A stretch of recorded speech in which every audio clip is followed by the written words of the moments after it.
guys, and welcome to Football Fandom UK. Hope you guys doing well this afternoon and this evening, should I say, Saturday. And here we are for the special show that I promised you guys, so we can talk about VAR and obviously the issues around VAR with the referees and all the ins and outs of it that you guys are well aware of. Um, so obviously, I've got a few interesting stats to share with you guys, but I'm going to be mainly focusing on hearing what you guys want to say. You can click the link. I've added the link in the description. So if you guys want to join me on the show to share your thoughts, you can do, and just click the link. This is exclusive though for regular members of the fandom community to come on and have you say. I believe we've got BWFC Forever waiting to come on, so I'm going to get him in the show in a moment. But let me quickly just share something on the screen with you guys before I add BWFC into the show so he can share his thoughts. So just bear with me a second, guys, as I get this on the screen. I've got a few things to look at, but I'm just going to highlight this because I think this is a good place to start for this show. So we can have a look at this. You can have a look, see that on the screen, guys. So as I say, BWFC waiting to come in. So I think he's here with us. Are you here with us, BWFC Forever? Can you hear me, mate? Yep. Can you hear me? I can't hear you very well. Can you hear us? Yeah, can you hear me? What's going on with the sound? Can you I'm hear not me? hearing you very well, mate. I'm not sure if you've got something wrong with your sound. Hello?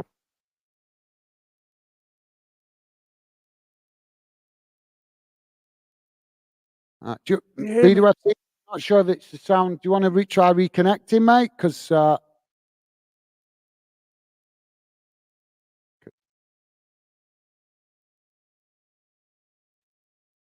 top man, BWFC Forever. Hopefully, he'll be back in a second. Just trying.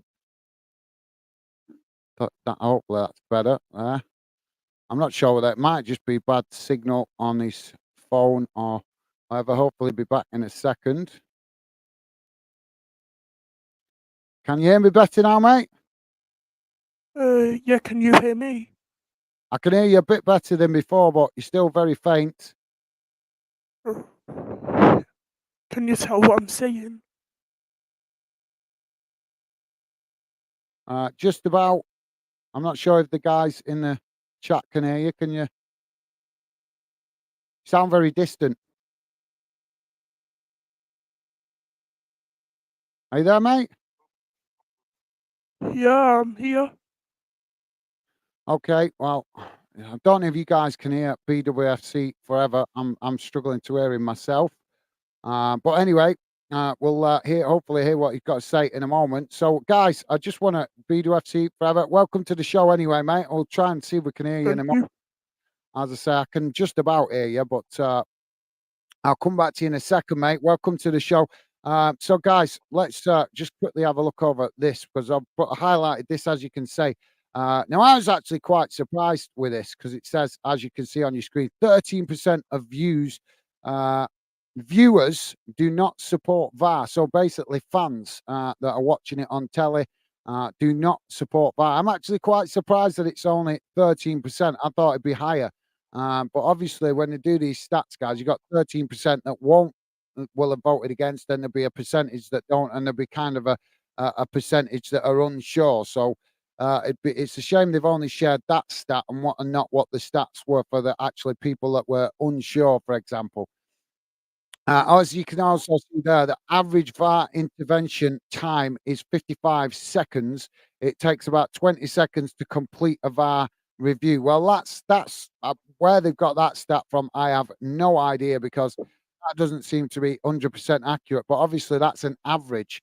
But in recent weeks, they've been obviously a lot more faults with the VAR. But you guys, I can't get it on my screen, but Sky have been banning about a stats graph that is showing basically the success rate, if you like, of VAR month to month. So how well it's been implemented, how well it's been used, how successful the decisions have been. And if you look at that graph, recently it's been dropping and it's dropped right down. So that would imply that a lot more decisions this season have been getting wrong. So that's an interesting one. Also, just to quickly point out which one was it I wanted to point out? Obviously, I read from all it says there. The majority of VAR incidents, 57.4%, are related to goals and penalties. Now, that is definitely an interesting one, big guys, because I don't know if you guys have been listening to some of the pundits, but I think it was um, Gary Neville that pointed out a few weeks ago, or made a point of saying, and I think I've heard some other pundits saying about VAR with regards to why can't we have just goal line technology, and there was another technology you mentioned, and scrap VAR. So there's a new one that they're experimenting with at the minute. I think to do with a touch line. So, for example, at the game the other day, there was a ball. If you guys remember, you probably saw. I can't remember exactly which game it was, but the ball was more than 3/4 across the line, and yet they still considered it in play. Yeah, that was the Arsenal game. That was the Arsenal game. BWFC forever. Just saying. You came through a bit better there, mate. Yeah. So I'm presuming maybe something slightly. Maybe is it your speaker? Are you speaking close to your speaker? Because that came through a bit better then, mate. Yep. Cool. Well, hopefully you guys can hear BWFC forever. So thanks for that, mate. But just want to quickly run through these last couple, because then obviously we can hear what you guys are saying. The cost of using VAR is 6.5 million for a single season.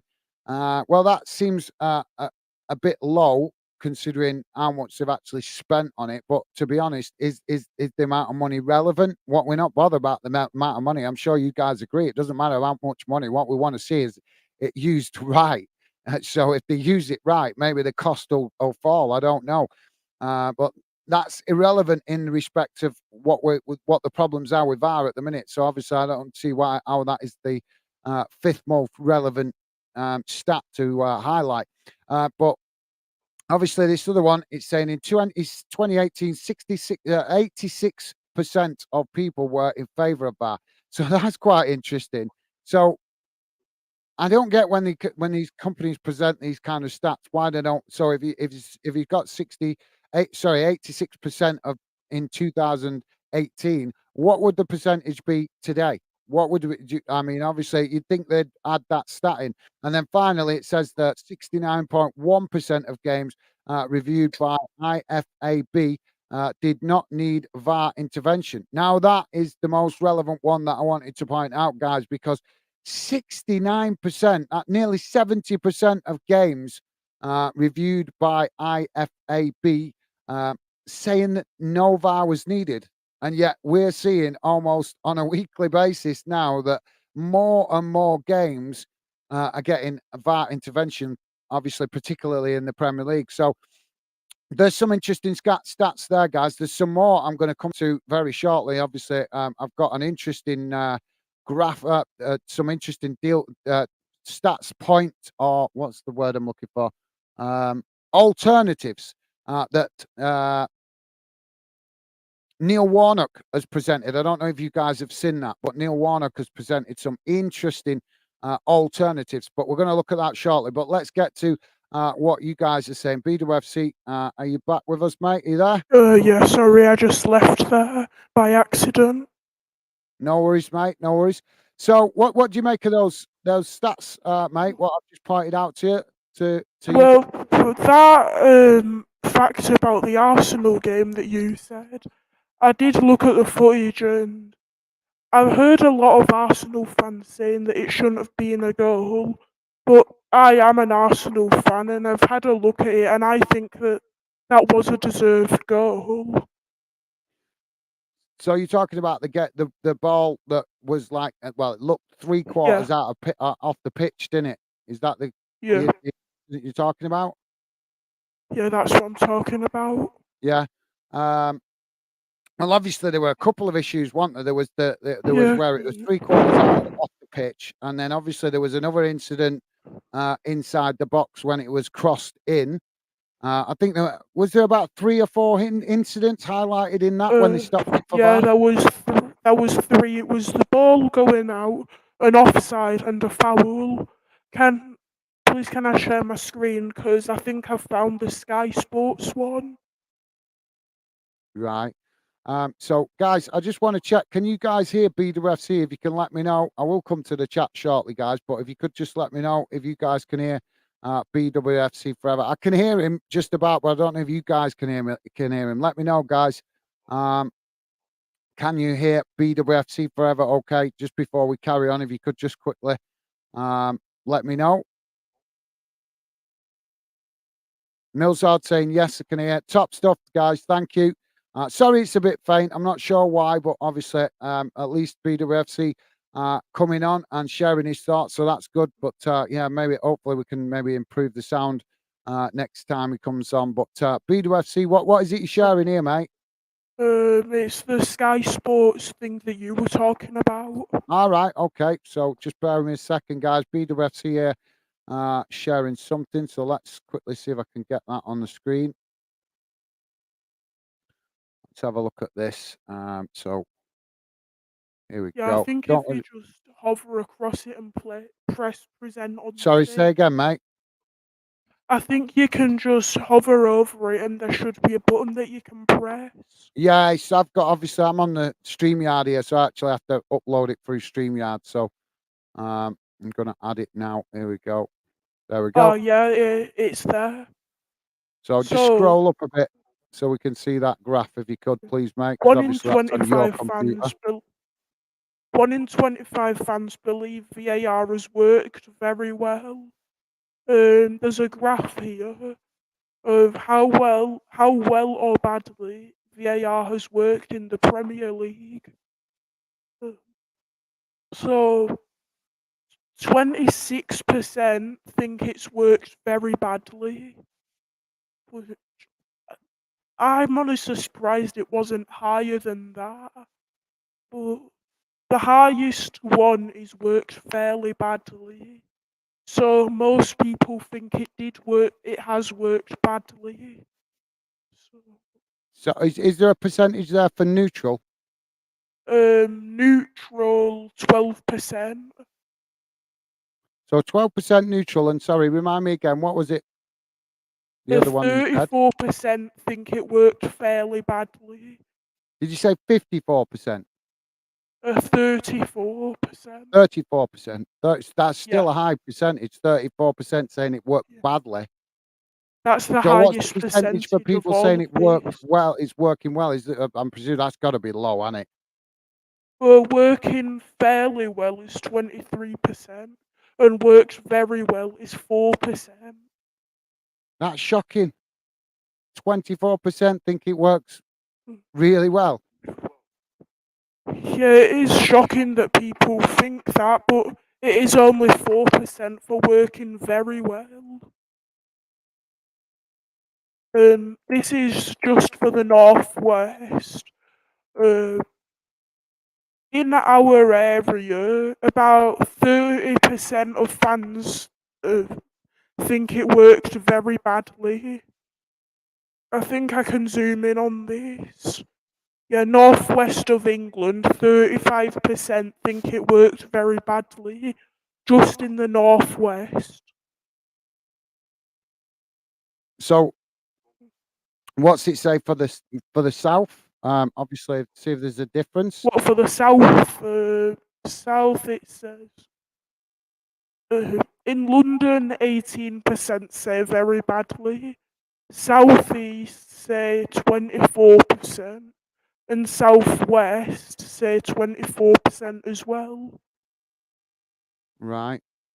And just Um, obviously, just out of curiosity, are we getting any stats up in Scotland on that? Because obviously Scotland Up in has recently Scotland, yeah, we've introduced got the VAR. whole of the UK here. In Yeah, I'm just Scotland, curious because Scotland are 17% like a say year. very I think they badly. introduced it a year after the English Premier League, so they're a little bit Obviously, a little bit later introducing it, It so they was might only be last slightly different season that numbers up they there. got it. Yeah. Scotland only got it last year. Yeah, yeah, I know it was recent. I couldn't remember it last year or the year before. Just one season blends into another these days for me. Yeah.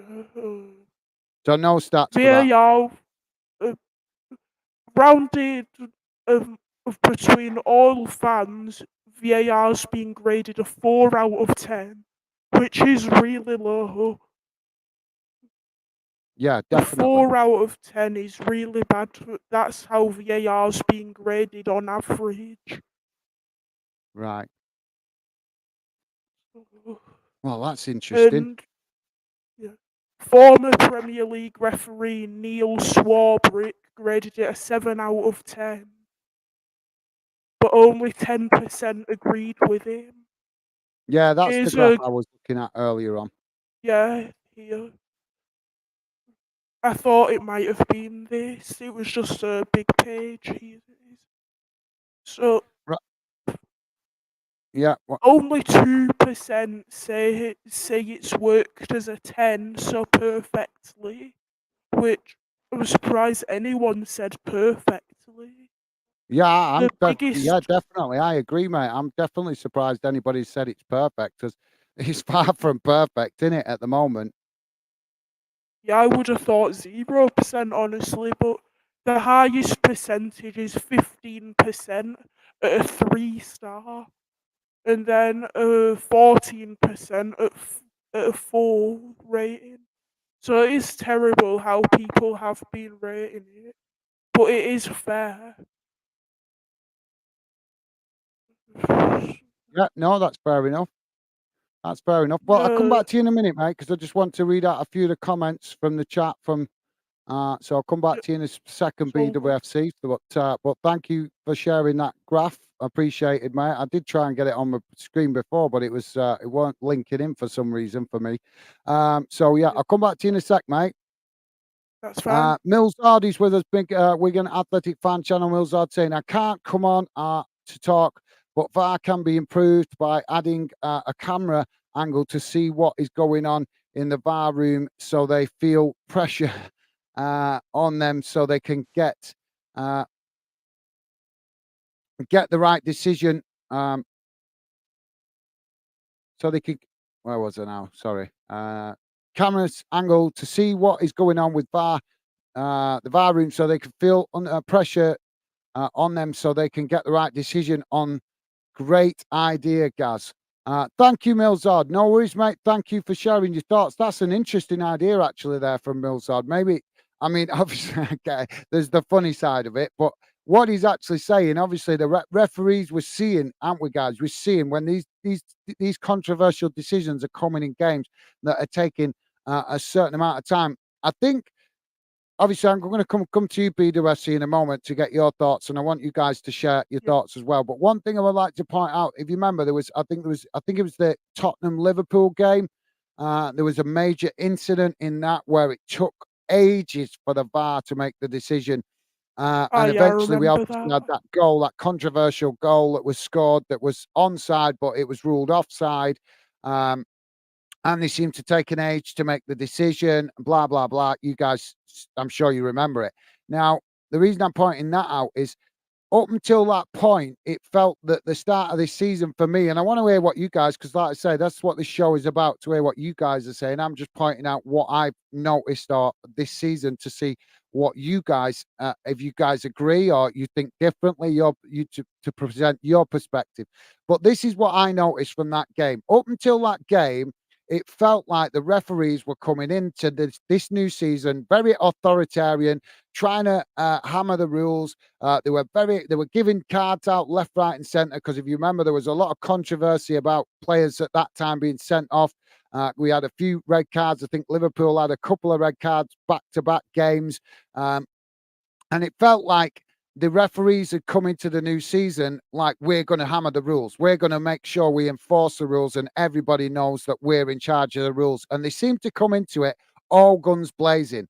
And then when the VAR decisions were being presented, it also felt like there was they were rushing them because obviously the season before there'd been criticism of the referees taking too long and the VAR officials taking too long to make this decision. So it seemed to me, this obviously just to give you an overview of what I'm trying to get at, it seemed to me like maybe they'd had a meeting or several meetings in the summer, got the referees, the Football Association, all these different organisations had come together and said to themselves, right, there's too many decisions that we're getting criticism for. We're taking too long. We're being criticised for this. People are not listening to us when we're trying to implement the rules. So this season we're going to start the season with all guns blazing, full whammy with the rules, and we're going to speed up the process. And then that Liverpool game come and it highlighted all the deficiencies. It highlighted them rushing to make decisions. It highlighted their authoritarianism towards players and managers. It highlighted a number of different issues just in that one game.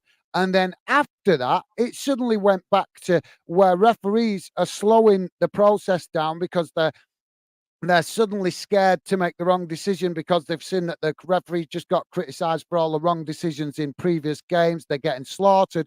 So then they went full circle. They've gone from rushing the decisions to suddenly taking ages about it, and we're getting decisions that are taking 3 and 4 minutes in some cases. So I don't know if you guys agree, but I think that was the game where they kind of backtracked on themselves. They realised they were the FA coming under a lot of criticism, the officials coming under a lot of criticism, the VAR officials coming under a lot of criticism, and then suddenly everything's getting slowed down and we're getting longer for decisions to be made. Plus the fact, guys, of one thing I also want to point out as well while I remember is, if you remember, they also seem to drop off with the cards. Before that game, there was cards being dished out like there were toffees. And then after that game, all of a sudden, it seemed like referees started to be a bit more cautious about dishing out the cards and the amount of cards. Now, I've not looked at the stats. I should have looked at the stats for this before I came on the show, actually. But I think that game was the turning point of the season. Before it, bad the way they approached it. And then rather than trying to get the balance right and maybe drip feed it in, like maybe just make some readjustment, they went the whole hog and went the complete opposite, started dragging their feet, making decisions. Then we're seeing decisions not being made where they should be making decisions. So the whole thing has just turned into a farce. But for me, I think that was the game that was the turning point where the criticism affected them. And this to me highlights the incompetency of the football authorities and the way that they're using VAR, because they're reactionary. They're being reactionary with how they're implementing the rules rather than having a set plan and following that plan and saying to me, to you, to the managers, to the players, we've got a plan, we're sticking to it. They don't seem to have a plan. They seem to make a short-term plan, and then as soon as the criticism comes, then all of a sudden they're backtracking, and we're suddenly having more controversial decisions, more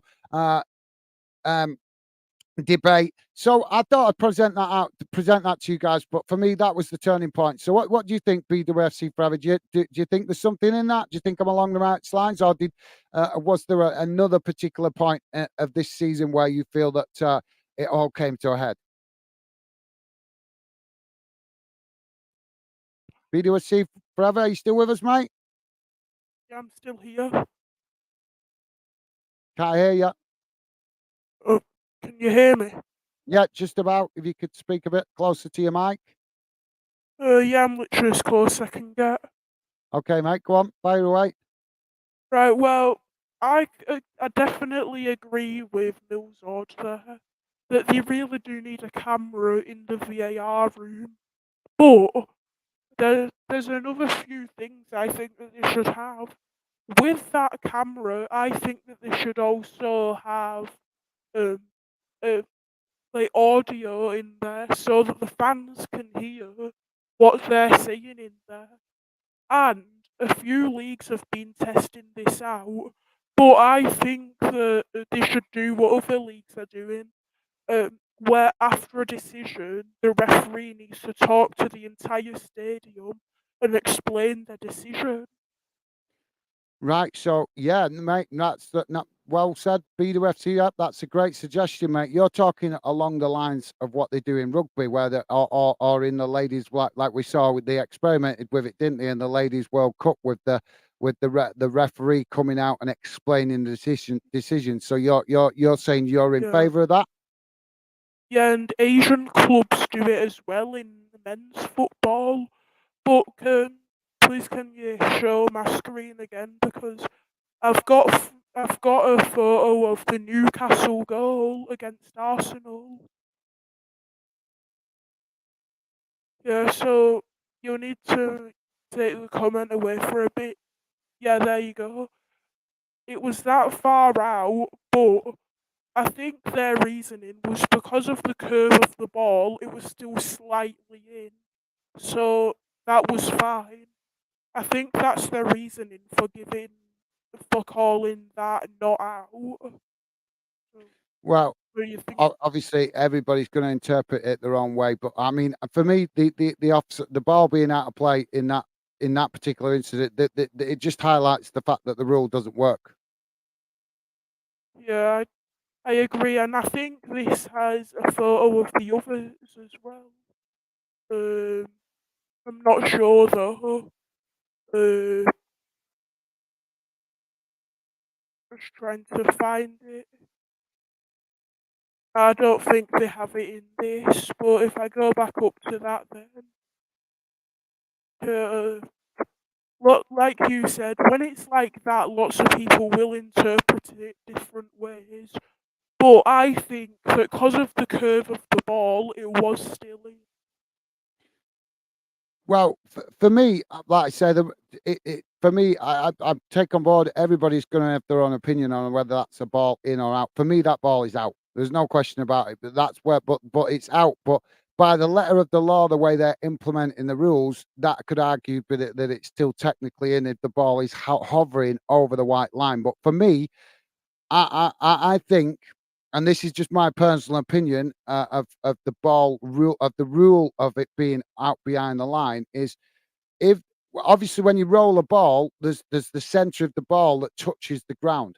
For me, once that center of the ball is no longer touching that white line, it's out of play because that is the center. So you've got more of the ball out than you have in. So for me personally, and it's just my personal opinion, I think that once the center of the ball, what the bit that rolls along the pitch, because not all of the ball obviously can be always touching you know what I mean, like a tire when it goes round, there's a certain part of the tire that touches the ground. Well, it's the same with a ball. When it's rolling, there's a certain curve at the certain part of the ball that touches the ground. And for me, when that bit that touches the ground is no longer making contact with a white line and it's gone past the white, it's out of play for me. But that's not.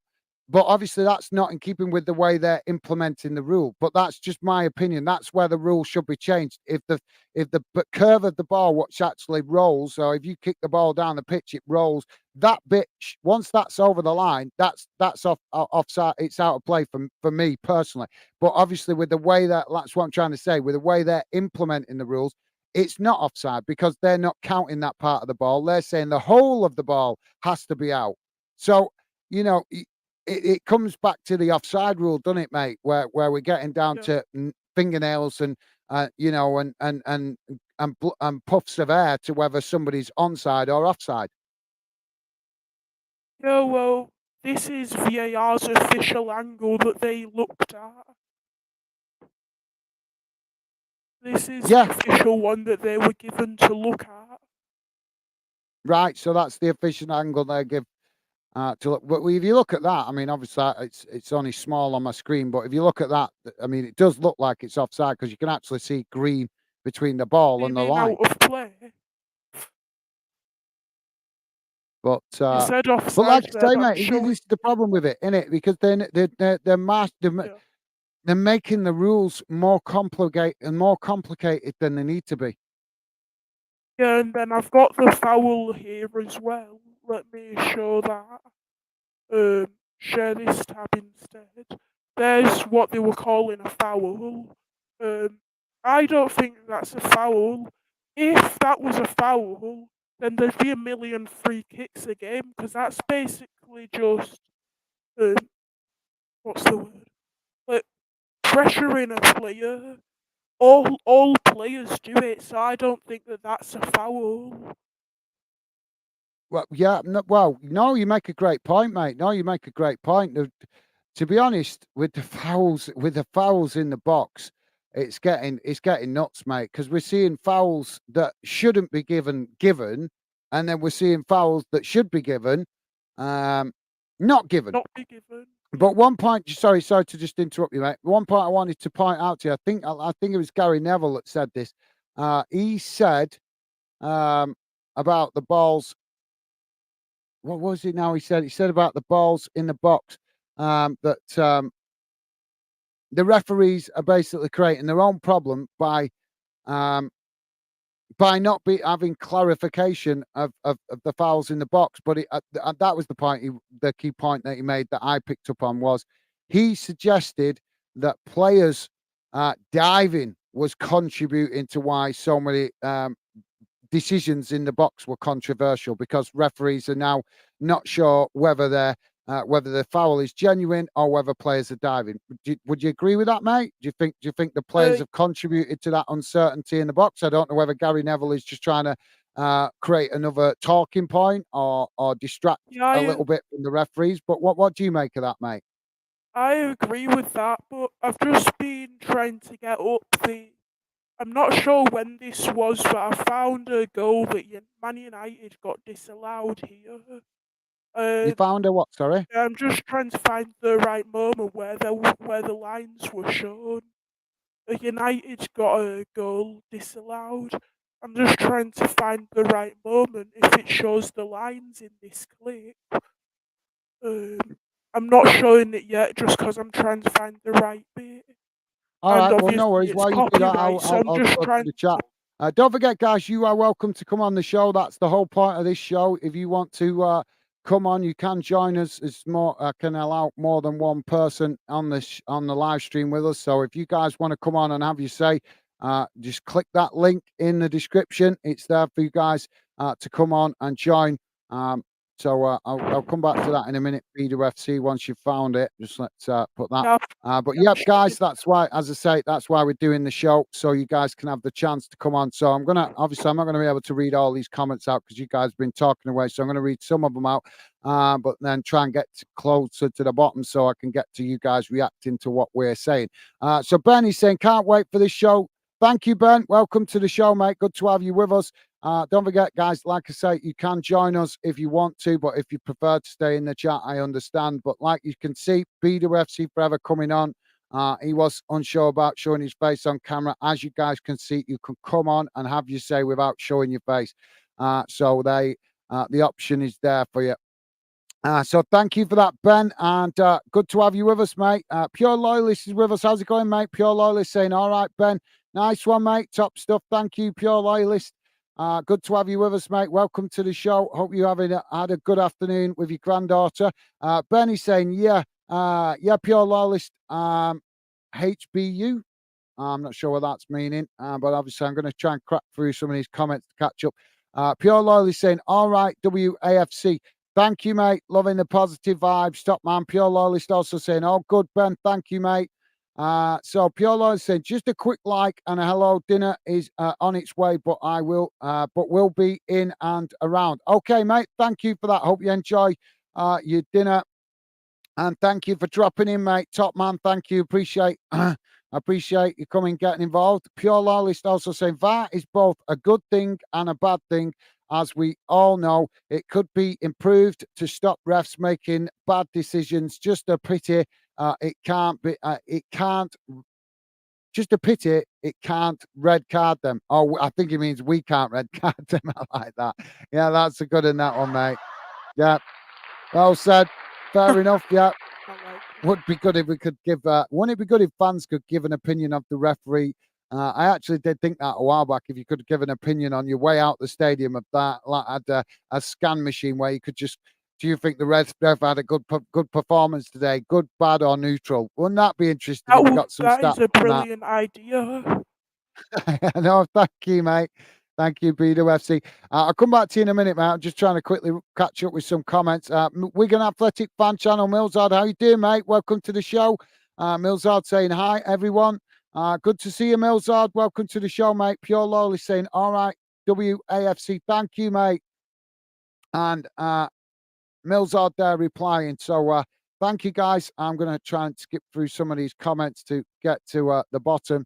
Pure Lolly saying VAR, all right. But if there wasn't as many corrupt refs, it wouldn't be needed. Well, that's an interesting statement. I know obviously been a lot of criticism for the referees up in Scotland and their conduct and the way they're managing games. So that's obviously and it's been evident. I can understand where pure loyalist is coming from. I've seen a lot of fans in Scotland complaining about the referees being biased and stuff. And I think, I don't know, BWFC, do you agree? Do you think, have we seen, would you say we've seen some of that evidence of that in English football? Biased referees maybe showing a little bit of favouritism to one team or the other, or maybe intimidated by fans. What do you think, mate? Obviously, I've said a number of times I think referees show improper show a lack of professionalism when they allow themselves to be influenced too much by the home fans. We're always going to expect refs to be influenced a little bit, but not to the point where they're giving every decision to the home team and not There's much to definitely the been a away team. lot What of do you think, that. BWFC Forever? Do you think, mate? Yeah, there's definitely been a lot of that. But what you were saying about the offside rule, I've Millsard has asked me to talk about the United Arsenal goal, and I've got a photo of that. So please, can you put that up? Yeah. So here, is this the one that you wanted, Millsard? Mm, I'm guessing this is the one that it was on about. So here, it looks like it was just an arm offside. You can't fully tell. This is right. Good. Yeah, Yeah, this is the one that Millsard wanted. So, uh, it looks like it was just like an arm or a head offside. Uh, you can't really tell from this angle, but to me, that's what that looks like. And it got disallowed for this. I'm not really sure on this one. If it was just an arm or a head, like I can't really tell from this image, the goal should stand. This is how the rule should be, in my opinion. If it's a part of the body that you can touch the ball with legally, then it's a goal. But if you're not allowed to touch the ball with it, then it shouldn't matter if it's offside. Like this one, it's a hand that's offside. yeah. It's just it's a little bit difficult to tell from that picture. Yeah, that's what I said. Uh, But let me but just try and I get the find. point you mean in that. Like I said, I mean, obviously, I'm sure you've heard me say it a couple of times in the live match watch-alongs. I'm frustrated with the referees with this offside because it feels like we're getting to like fingernails. You know what I mean? It's like the micromanaging the Yeah, that's offside what trap, I'm and it's saying. just it's like well, it leads that leads me. There's something I want to share from Neil Warnock because he actually touched on it in his thingy. So I've got that to come. I'm going to share that very shortly. But yeah, he was touching on the fact that with the offside rule, I think he said this should be clear daylight rather than where we're literally using these lines and looking whether a player's got a hair offside or a fingernail offside or the toe offside. That Yeah, it is Neil Warnock terrible. suggested that rather than doing that, it should be clear daylight. In other words, a clear full arm offside or a full shoulder offside. You know, so it's not Yeah, like we're not talking inches. We're not talking to players like yeah, just I'm offside reading by the the fact that they're slightly leaning a little bit more than the other player, and that makes him offside because the player that's leaning slightly more might actually be stood more onside, but just because his body's slightly leaning, that could make him yeah, I'm offside. So reading I don't know what do you make of that, mate? yeah, I'm reading the recent comments. Pure Loyalist has said that that was never offside, the one that I'm showing now. But Socceres has said that that is the rule currently. Socceres says that that is the rule, that it needs to be a part of the body you can touch the ball with. I've actually not heard of that rule though, and if that is a rule, refs just need to need to learn about it, because refs are not following that if that actually is a rule. I am I am not sure if it actually is or not. I'm assuming that if Soccer has said it, then it probably is. Yeah, Um, fair enough. Sorry, I'm really struggling to hear you at times, mate, with what you're saying. Your sound coming through really, really low. Can you check your phone or whatever device it is you're using? Just check that the volume is turned up. yeah, I've got my volume turned up. Yeah, no worries. I'm just saying you're coming through very faint. Obviously, I know you're about to start building your podcast thing as well, so you're gonna have to remedy that because Yeah, otherwise, people are not gonna they're gonna be straining to hear you, mate. But thank you. You make some great points there. I think, like I say, I think you're touching on what we're all becoming frustrated with, mate, and that is that it's getting to the point where we don't know the rules because they're making the rules so confusing. that's exactly what I'm saying. But Yeah, yeah, as I just said, I think that's what you were getting at, and I agree. I agree that yes, you're right. That as I say, from what I just picked up there, what you were saying, it sounds to me like that's the point you're trying to make. That basically we're all unsure of the rules, and it's because of the way they're implementing the rules. yeah, Socceres has said your hand up to your sleeve cannot be offside because you can't play with it. If that is true though, then they really do need to learn about it. Um, someone needs the PGMOL need to go through the rules with them, with the referee, so they know what the rules are. Because half of these rules are rules, but refs aren't following it. Yeah, and I think, yeah, you make a good point, mate. And I think one thing that also touch on with regards to what you're just saying is, and I think Ben's making the point here as well, because Ben's put here one incident in the FA Cup where Millwall beat Everton, though a handball and VAR wasn't checked. So that touches with what you've just been saying, where referees seem to be being selective about which decisions they look at on the screen and which decisions they don't look at. And I think that follows on from what you were just saying there. Yeah. There's that one that he's talking about there. I'm just trying to get it up, what he's talking about. Um, I'm not real finding it anywhere though. No, not to worry, mate. We don't need to show every incident that we talk about. Obviously, it's just he's making the point that there was an incident in that game, and obviously the Yeah, handball wasn't even looked at by VAR. So obviously, as I say, but I appreciate you trying to look for it, mate. But obviously, we could be here all night yeah, I trying to look think at I every found incident that it. everybody in the fandom Oh yeah, I community makes. found it. Uh, let me share my screen again because I have found it. Share this tab instead. Here we go. Well, I'll quickly highlight it, but obviously, I'm trying to move on here, mate, to get through some of these comments to involve the. So uh, they so can you explain please then? Was this given as a handball or not? Because I couldn't if it comment, mate, because wasn't, then it I didn't see the game. I don't remember that game, to be honest. I didn't actually watch that game, so yeah. obviously it's Ben that's just mentioned it.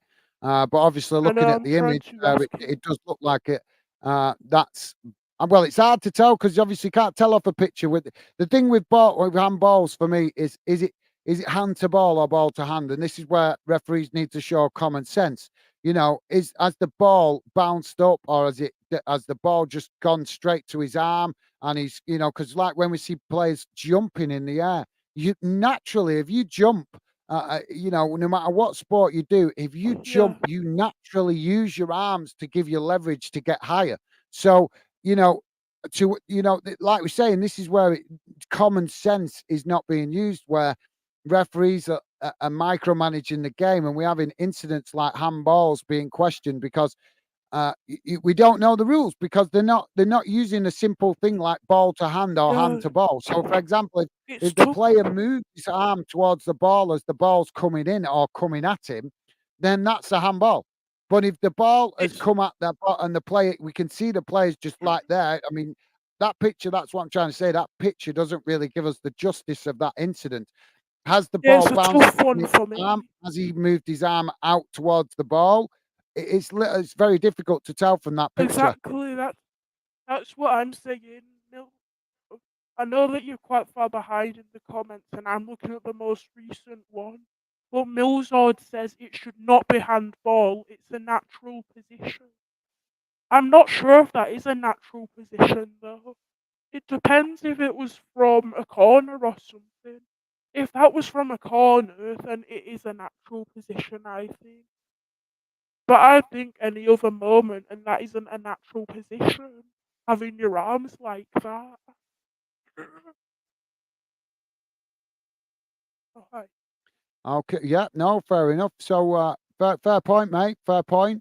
Like I say, it's difficult to tell from that image. I only mentioned it because obviously Ben mentioned it. Obviously, I didn't see that actual game. So, but it doesn't surprise me. It doesn't surprise me that it's gone against Millwall at all.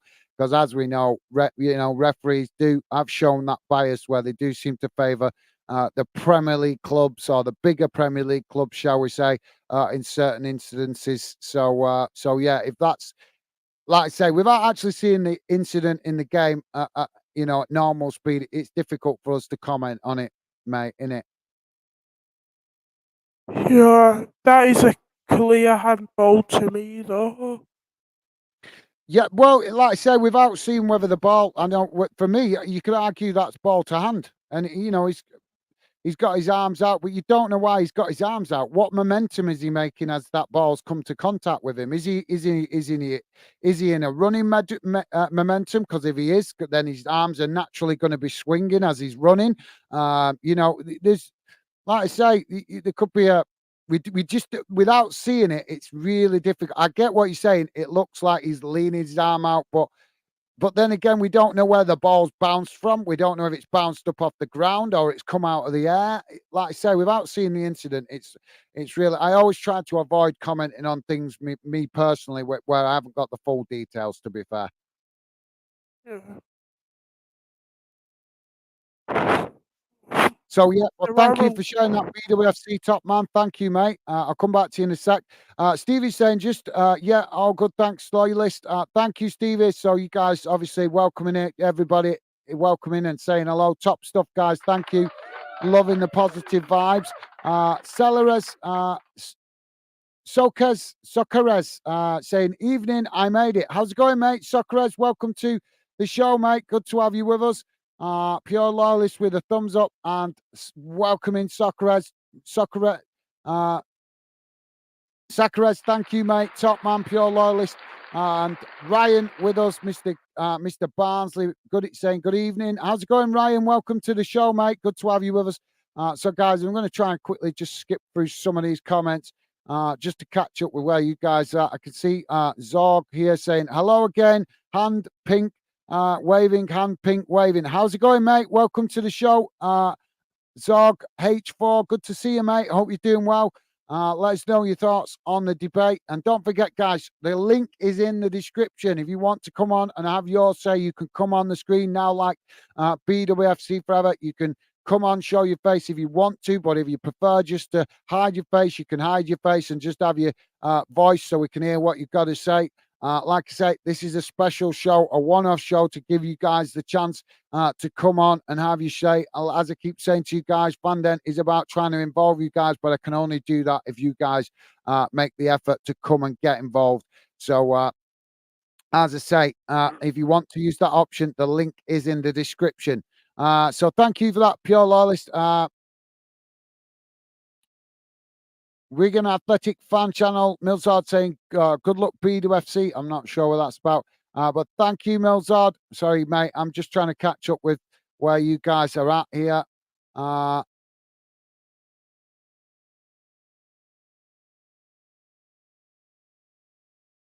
So Pure Loyalist here agreeing with you, mate. He's saying, I agree with you, BWFC, regarding the Arsenal goal. 100% was. You still with us, BWFC Forever? yep. Yeah, I'm just pointing out that Pure Lawless responding to your comments on the Arsenal goal. Yeah, well, it definitely was a goal. Because of the curve of the ball, because people only look at the bottom of the ball and where the ball is on the line, but no one really puts into consideration the curve of it. Well, like I said, I think the ball being out of play is or being in play is simply created by the fact that the FA the way they interpret it or way they're implementing the rules. As you say, by the letter of the law, technically it is, I suppose, onside. It's still in play. The ball, when it went out, it's still in play technically, by the way they are implementing the rules. But for me, the rules are wrong. So for me, like I say, but that's just my personal opinion. But obviously, you're going off the I way they're agree that the implementing the rules rules. aren't So you're right, right. You're but right to rules argue the are point that it was a rules. goal.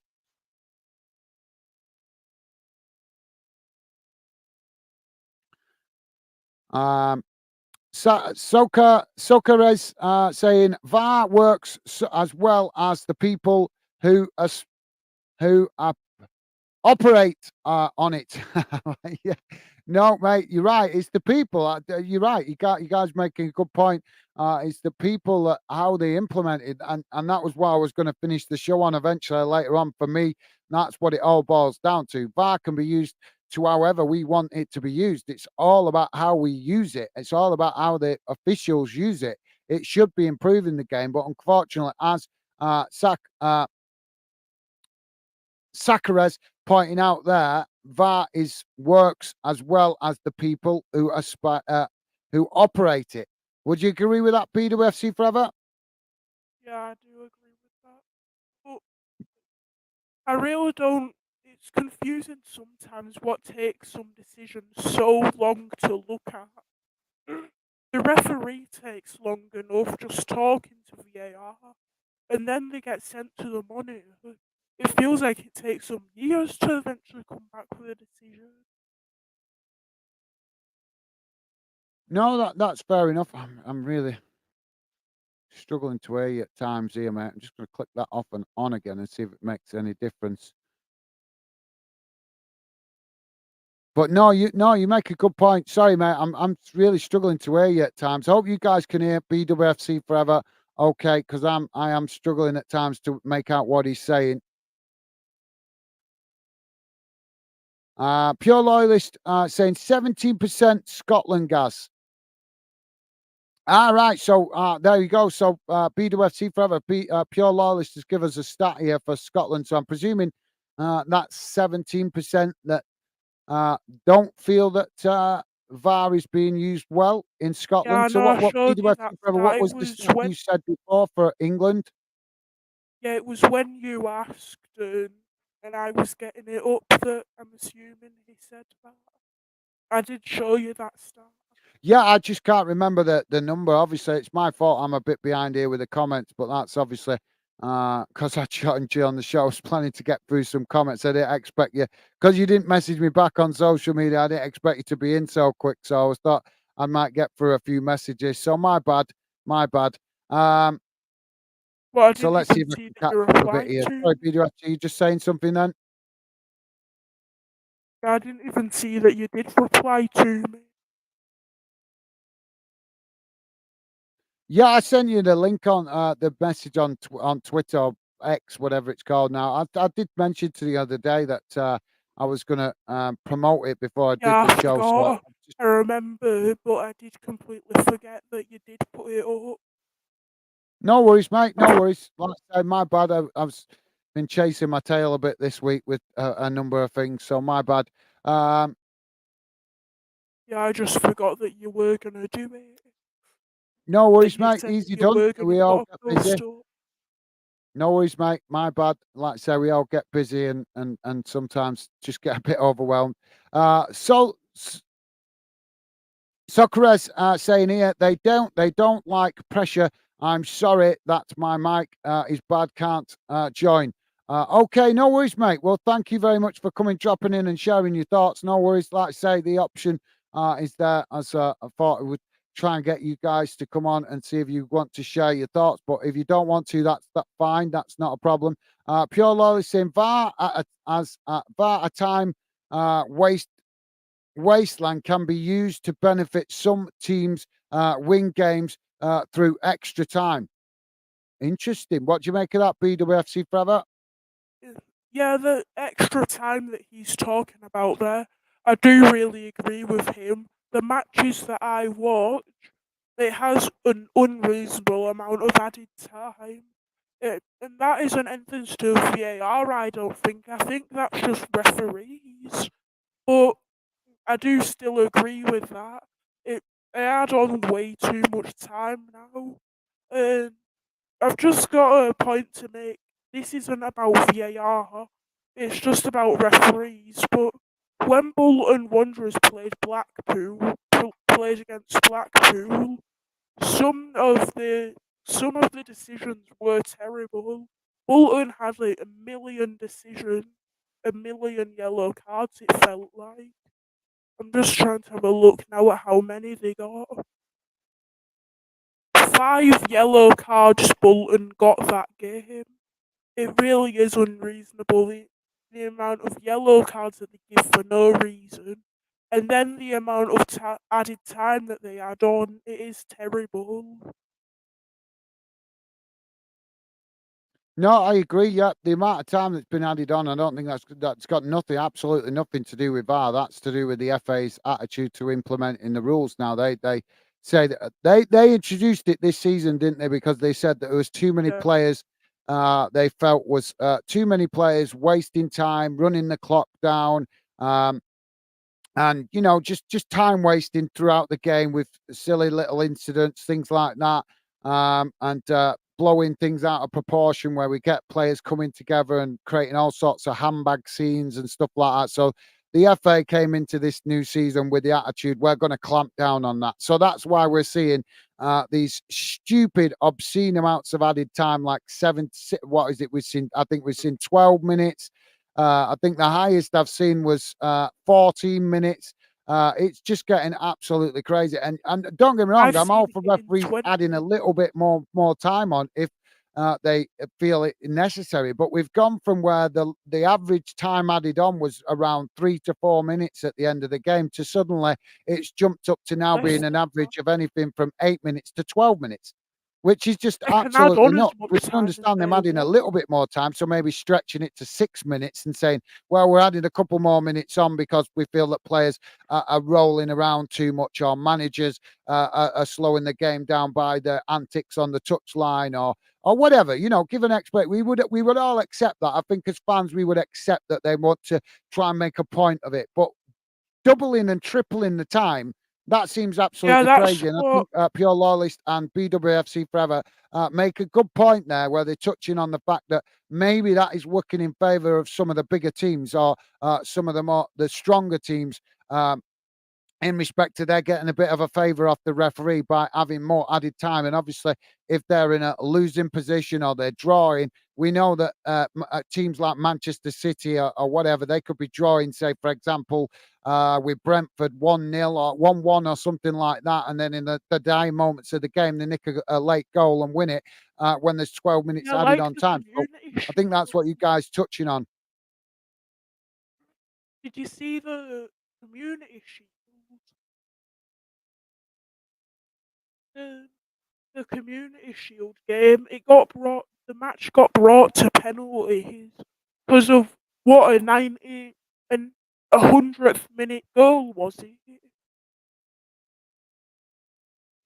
that again, sorry, Because of mate. like 10 minutes added on, a, a unreasonable amount of added time. City conceded in the community shield and brought it to penalties because of like 100th minute goal.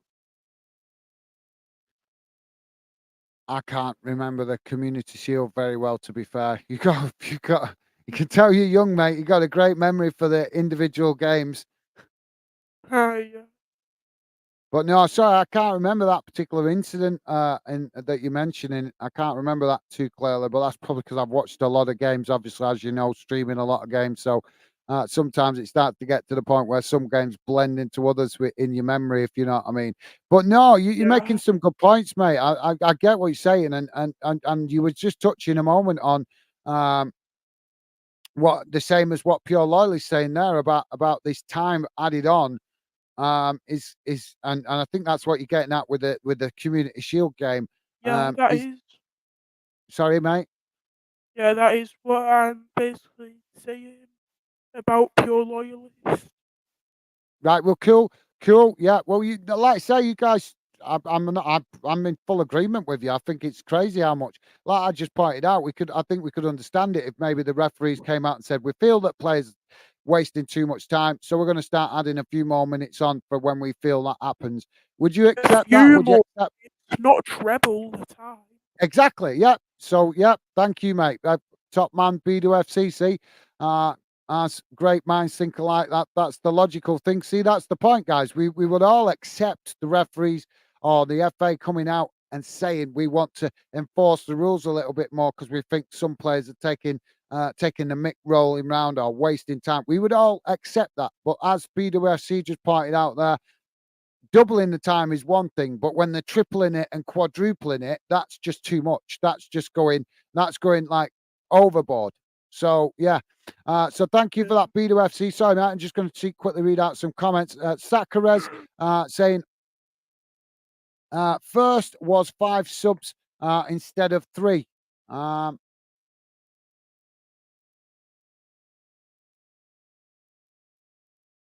I'm not sure. Oh, right. Yeah. Yeah, that thank you for pointing that out, Sakarez. Obviously, that if you want to talk about that, no problem, mate. Come on the channel if you want to mention that because obviously that's a little bit away from the VAR topic that we're talking about. But if you've got an opinion on that, on the substitutions being changed, you're welcome to come on and share your thoughts if you want to, mate, or drop a comment in the chat if you prefer. But obviously, it's a little bit. To one side because it's not the rules in the changing of subs is not really to do with VAR, is it? That was to do with I think more managers pushing for it, and there is a question mark. Do we need 5 subs? I suppose, but that's obviously a slightly different debate. But it is something that could be debated because we go back into like the 1920s. The teams didn't even have subs. So Yeah. the managers today are moving and moaning, "Oh, we don't have enough subs. We only have 3 subs." Well, you go back to the 1920s, they didn't have it. They weren't even allowed to make a sub. Sorry, Yeah, you I say you completely adding agree. something, BWFC? Yeah, I completely agree with that. How they used to have no subs. You can't complain about not having enough subs when they used to not have subs. If there was an injury, they used to have to play with 10 men. Yep, you're right. Yep, exactly. See, so BWFC forever there, just saying it back in the day, in the old days, like in the 1920s, 1930s, if teams got injuries, they just had to play on with 10 men. They couldn't make a sub. So great point, BWFC forever. Thank you for that, mate. Top man. So guys, Pure Loyal saying fact, mate. Thank you. Ken is with us. How's it going, Ken? Ken Fish, welcome to the show, mate. Ken saying, and the cold. Okay, I'm not sure. That's a bit random, but thank you, Ken. Good to see you, mate. Sakurez saying, then it was the new FIFA rules for the clean play time. I'm not sure what you're meaning by that, mate. Do you get what he's meaning there, B2FC Forever? You're a bit younger than me, mate, so you might understand what he's getting at there with the FIFA rule. Nah, clean play time. I don't understand. Sorry, mate. Nah, I don't understand You that. don't understand even. No, I'm a bit confused with that. Sorry, mate. Sakarez, we're a bit confused with what you mean there by clean play. But if you want to express a bit more, that would be helpful, mate. But thank you for that, Sakarez. Pure Loyalist saying, then the grass was too long. And yeah, BWFC. BWFC forever. We've heard that one, haven't we? I mean, come on, you must have had that one. We've heard a few. But being a Bolton fan, how many times have we heard? Definitely. I know I've heard a few times teams coming to the Reebok. I still can't help it. To me, it'll always be the Reebok, but you know what I mean. To the Macaroon Stadium or the whatever it's called these days. But to me, it's the Reebok. But we've heard teams coming to our ground, haven't we? I know I have, moaning, "Oh, the Yeah. grass is a couple of inches too long." Yeah, definitely. I've heard that a lot. It's just crazy, isn't it, when when teams will resort to that kind of, because both teams have got to play on the same grass, haven't they? Stupid So, excuses. yeah, yeah, it's crazy. Um, Milzard is saying, yeah, 100 minutes goal. 100 minutes goal. Yeah, so he's making a reference Yeah, to the the time. Community Shield goal. Sorry, mate. Yeah, he's referencing to the Community Shield there. Yeah, yeah, with obviously what you were saying about the Community Shield.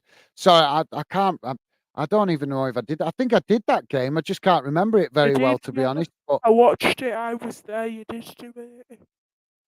yeah, well, as you know, mate, I do a lot of games, so they can sometimes just get a bit muddled up. I'm so busy all the time; it gets frustrating.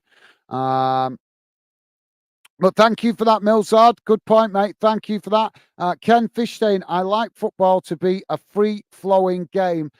It is too much stop and start, in my opinion, I think he's saying that. Do you agree with that, BWFC Forever? Great point, Ken.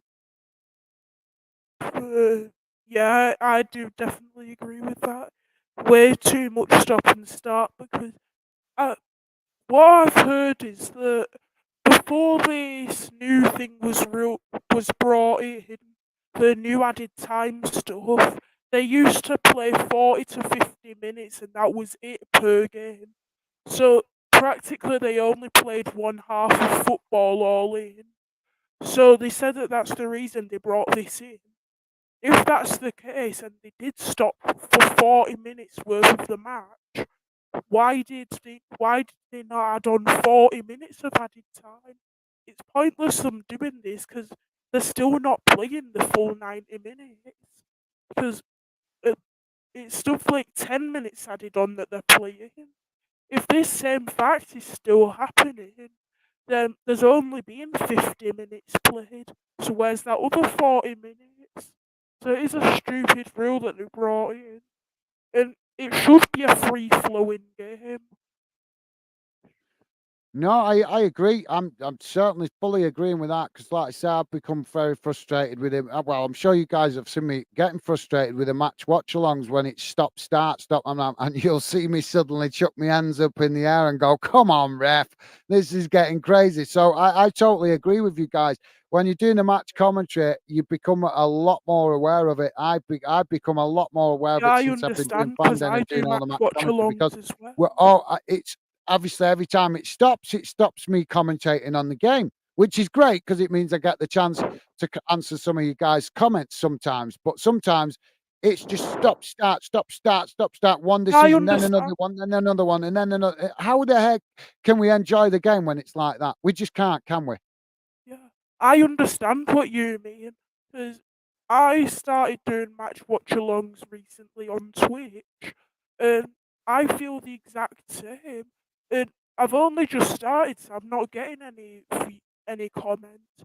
So I don't know what to talk about or do when I'm not getting any when the stoppage is. It's kind of ruining my views on that when there aren't any. And Well, it's yeah. with ones like YouTubers and mainly. I can understand that, mate. Yeah, you have to learn. You have to kind of learn your own style, I suppose, because obviously I've watched other YouTubers and different YouTubers seem to have their own style of how they get through them quieter moments. If they're doing a match watch along, obviously it all depends how you want to run your channel or your project. But yeah, but while we're just touching on that, just to give a quick mention to BWFC Forever, guys, he has started on a podcast. If you want to put the details in the chat, BWFC, I'm sure some of the other guys in the fandom community might go and check that out and maybe show you Sorry if some I won't support. want to put the link in there. What? Sorry? What did you say? If I want to what? If you want to add a link in the chat to your channel or to your All right, whatever it I'll is do that now. podcasting, and then the guys can go and check it out.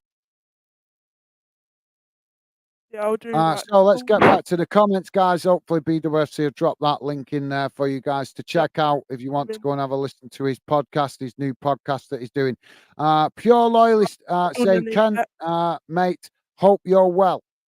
Thank you, mate. Thank you, Pure Loyalist. Yeah, just also to touch on, guys, I will be dropping onto BWFC Forever's podcast to help give him a little bit of help and go and have a conversation with him. So I think we might be doing that next week. So I'll be on that with him on his show. So you guys can hopefully come and possibly check that out if you've got time. Yeah, So I'll put the link in now. So yeah. Okay, mate. So let's get back to the talking point. BWFC, I Ken. So the hellos. Thank you for that, BWFC. Ken is saying, I am, I suppose, MI match today is an example of goalkeeper time. My goal. I'm not sure how it's not reading right. That Ken. I suppose MI match today is an example of GK time. My get GK taking home. Is that meant to be home for added mins and opposing scored 20 seconds after the minute 4.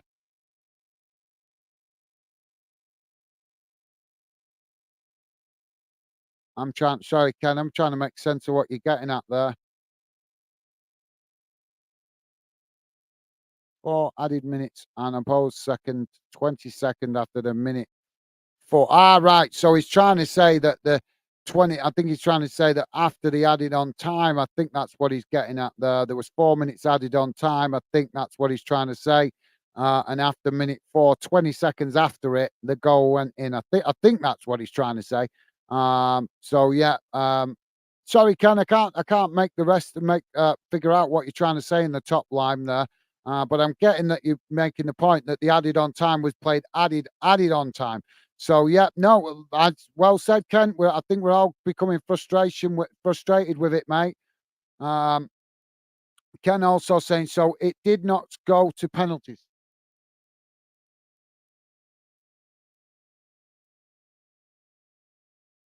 On the channel. All right.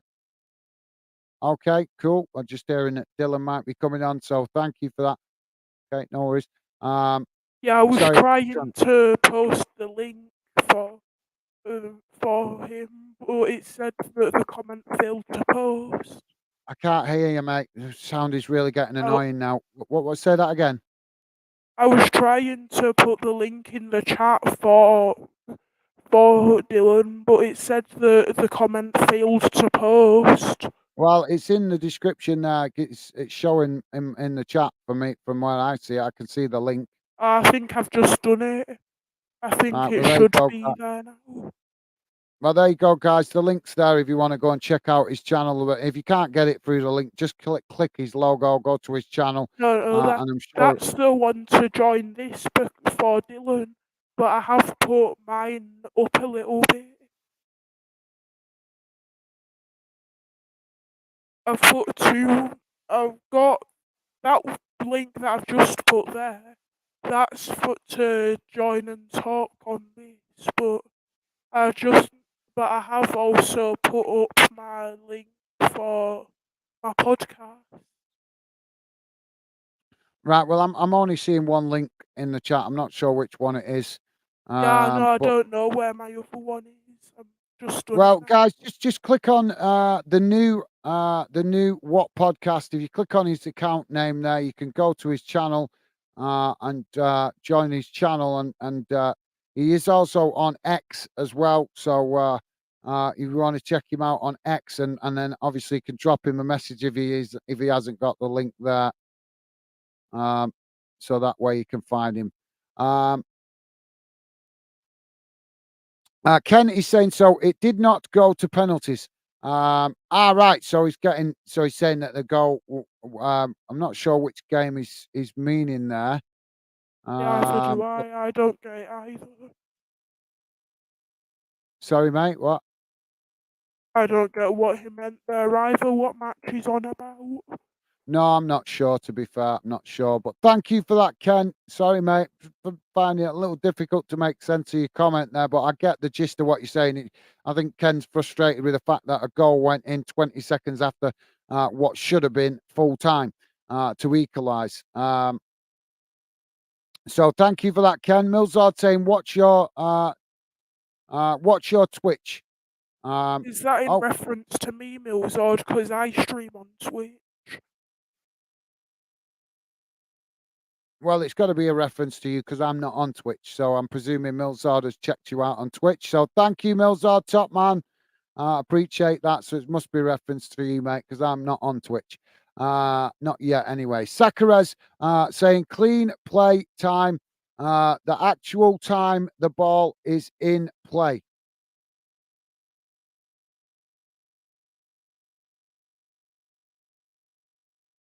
So is that referring to some? Explaining what clean play time is for you. Yeah, I'm just wondering whether that was to a particular previous comment, but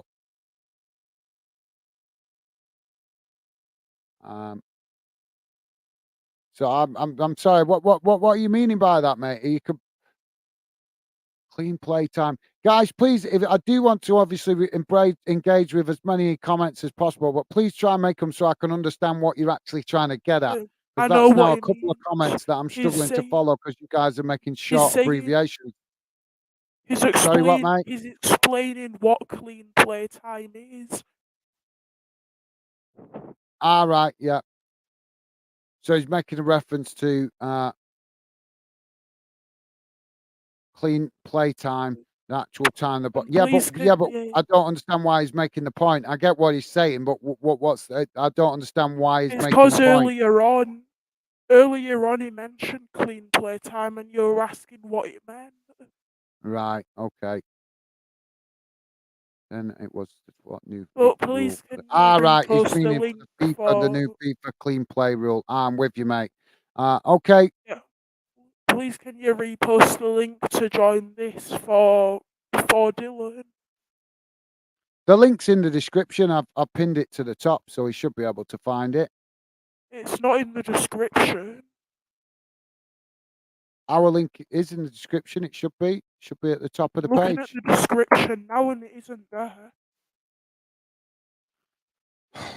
Crying out loud. It's right there. Where has it gone now? Why is it not there? It should be in the description. And did you say you pinned it to the top of the chat? I know it should be there. I did it before No, I it came live, isn't. but it's not there, so I don't understand. It's You not at the clicked it. top of the chat or in the description. It should be there because you clicked it to get on. So here we go. Should be coming now, guys. If you Oh need yeah, the it's link, there. there you You go. just need to pin it now. You There you just go. need to pin Latest it. message. There's the link, guys. Sorry, my bad. My bad. I did get put in earlier, so I thought it was in. So my bad. Thank you, It BWST is forever. there, but you need to pin it still. I can't tell what you're saying. You keep talking over me.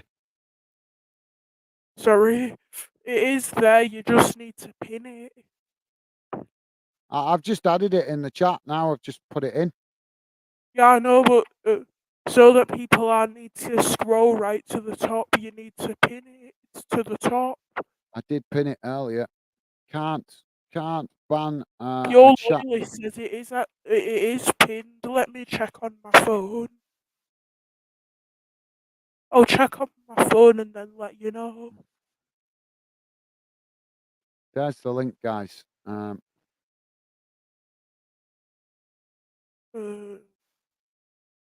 is that not working? Right, it's not working for some reason. It is in the it's in the chat, guys. I've tried to pin it. For some reason, it's not letting me pin it. So obviously, but we're getting a bit away from the point of what we're supposed to be doing here. Yeah, it isn't pinned. Well, I it's in don't the know why description, guys. You just need to, obviously, it's what I'll just keep putting it in if I need to, because it's there again. So Apologies, guys. I put it in twice now. So let's get back to what you guys were saying. So sorry about that, Yeah. Socceres. If I'm misunderstanding you there, mate. Millsard saying what I mean. And obviously that's, I think, I'm not sure if is that your link, mate, or mine? I'm not sure. Let's have a look. Yeah, that must be your link. So that's the link to the new What podcast, if you want to check that out, guys. There's the link. Pure Loyalist saying, well done, BWFC. Thank you. Pure Loyalist, thank you, mate. We've got Dylan just joining us. How's it going, Dylan? Welcome to the show, mate. Can you hear Hi, me, can you mate? hear me? I can. Oh, hi. Yeah, I can hear you. Welcome to the show, Dylan. Thank you for having me on. No worries, mate. Pleasure. Obviously, we're just talking about VAR. You can obviously let us know your thoughts. We've just been talking BWFC, making a point, obviously highlighting a few of the issues that have been controversial, a few of the talking points that have been controversial. What have you been making of it, Dylan? All this VAR stuff and how it's suddenly escalated into a massive talking point. Well, I think the whole idea of VAR is very good, and I think it helps enhance the whole fan experience. However, I think it's been overused and it's been used unnecessarily to the point where it's now ruining the game for many. Yeah, I agree with that. No, that's a fair point. What is your thoughts on why it suddenly got bad? Do you guys have a feeling of why you feel it suddenly got bad? What is it? Like, obviously, I highlighted earlier on in the show, I thought this season there was a particular game where it became fractured and suddenly, developed into, a lot more than it needed to be. But do you guys feel that there is a particular thing, or a particular, whether it's particularly the referees, the Football Association, the VAR official, what do you feel is why it's suddenly become such a huge talking point? I mean, because let's be honest, we've had VAR in England now for, I think it's over 2 years. It's been in Scotland for just over a year. So what do you guys feel is why it suddenly escalated? Well, I mean, you only have to look back to when it was first initiated. I can't remember who it was, but it might have been like the FA or someone like that said VAR will only be used in clear and obvious situations for clear and obvious decisions. But in almost every game now, it's being used for something out of the ordinary, for something that's minuscule and that you can't notice with the naked eye. So, and it's taking up, it's adding on 10, 12 minutes to the end of the games anyway. So if it's not clear and obvious, it shouldn't be taking 5-6 minutes to make a decision. Yeah, we were just talking about that, saying about the amount of added time that VAR is basically making there be. Because we said that we know that VAR aren't in charge of added time, but it's their decisions that add on loads of time. Yeah, it's very true. No, you guys. No, that's a great point. Like I said, I'm not sure if the added on time can be associated with a VAR, though. In respect of actually that VAR's the problem with the added on time, but I it think is an issue around it. Yeah, I So think it half is because all of them decisions that VAR are taking forever to do, that's probably the main fraction of added time. Because I've seen VAR take 4 to 6 minutes sometimes. no, that's fair point, mate. That's a fair point. Well, obviously, what I want to touch on now, guys, is just let me read out a couple of comments, because I'm going to bring some up on the screen to get you guys' opinion on this. So just bear with me a second if you can, guys, while I just try and read out a few comments. As you guys can see there, the new What podcast as BWFC's new podcast project, and I'll be joining him hopefully next weekend to do a show with him. So as you guys can see there, he's just mentioned it. So Hopefully, guys, some of you guys might pop across and check that out when I jump on his podcast next weekend. Obviously, some comments here from PFC Dylan. Sorry, mate, I didn't get to them while you was in the chat. I was just trying to. Obviously, you've not done a lot of this kind of show, so I'm still trying to get the feel for this kind of show. Obviously, so please bear with me, guys. So Milzard was saying, "Hey Dylan, nice one, Milzard, and thank you also, Dylan, for your comments in the chat. Pure loyalist with a thumbs up there. BWFC Forever saying, here's my podcast. Okay, mate. Thank you for, and hopefully that he's been able to share the link in there for you guys. But if he's not, like I say, you can click his account name. But if he's having trouble, I'll get him to send the link to me on social media later. And if you guys want to message me on Instagram or Twitter, I can obviously copy and paste it over to you. So I'm just trying to catch up here with where we was at to get back so I can give you guys this what I wanted to share. Minnie Mo, how you doing, mate? Minnie's saying evening for dinners. Get rid of our failed experiment. Thank you, Minnie. Welcome to the show, mate, and thank you for sharing your thoughts. Minnie, obviously, seriously frustrated with it by the sounds of her thoughts there. She's just scrap it. I think that's what she's trying to say. So thank you for that, Minnie. Dylan has been saying, I haven't got it. Right, so that's to do with a link. Sorry, mate. So, yeah, at least we got you on. I'll come back to you guys in a moment. Milzard saying, hi, Minnie. Thank you, Milzard, top man. Milzard, Minimo returning the same consideration. Top stuff, guys. Loving the positive vibes. I'm not trying to ignore your comments. I'm just trying to catch up with where you guys are at, because obviously this is a different kind of show. Ken say, Minnie, Mo, in your den. In the den type, Ken. Thank you, Kent. I like that. Good one. I'm Pure Lolly saying, Minnie, hello there. Thank you, guys. Loving the positive vibes. So I'm going to skip past some of these comments to catch up with where you guys are up to. So Minnie is saying, VAR is anti-goals, get rid. Right. What do you guys think? Do you think it's anti-goals? Dylan, BWFC Forever, do you think it's anti-goals? Yeah, I don't think it's really anti-goals, but it has been disallowing a lot of goals that are unfair. Quite a lot of goals have been disallowed that I think definitely were unfair. Like a few that we looked at earlier. Yeah. I wouldn't call it anti-goals. I'd just say it's an unfair system to award or disallow a goal. But would you agree it's affecting goals too much? Sorry, can you repeat that? I say, I think what Minnie's trying to get at, or maybe she's not said it in that way. Obviously, she's expressing her frustration, that's what Fanden is here for. But I think the point she's trying to get at is that it's impacting too many goals. It's becoming too relevant in too many goal decisions. Oh yeah, I agree with that. Yeah, that's been evident many times, not this season, but in many seasons. Well, ever since it's been introduced, really. BWFC Forever? Yeah, I quite a lot agree with that. Okay, guys. Well, thank you for that. Pure Lolly saying, personally, I keep it in Scotland, in Scottish football, stops advantages. Yeah. Interesting. Pure.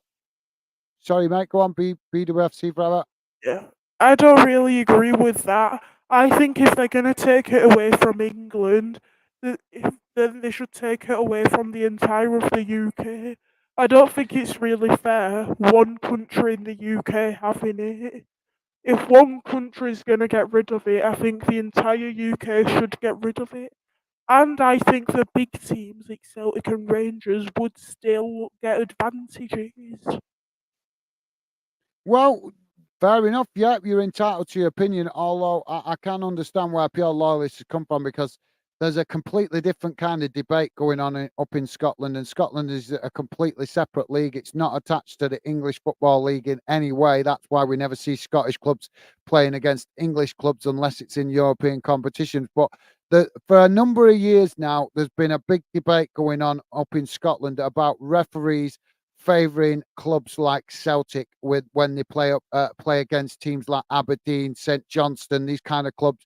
A lot of debate has been around that saying that referees have shown way too much bias towards Celtic, and sometimes Rangers as well, in games where other teams, like the slightly smaller teams like Kilmarnock, Dundee United, might play them at home, and referees are just not giving them the fair crack of the whip with regards to decisions. So I think that the VAR being introduced in Scotland, in Scotland, I think, like, for example, in England, we're looking at it as to improve, to help the referees. In Scotland, I think some of the Scotland fans are not only looking for it to help and improve the decision making, I think they're also looking at it to get rid of some of this bias that a lot of the fan community in Scotland feel is coming from some of the referees.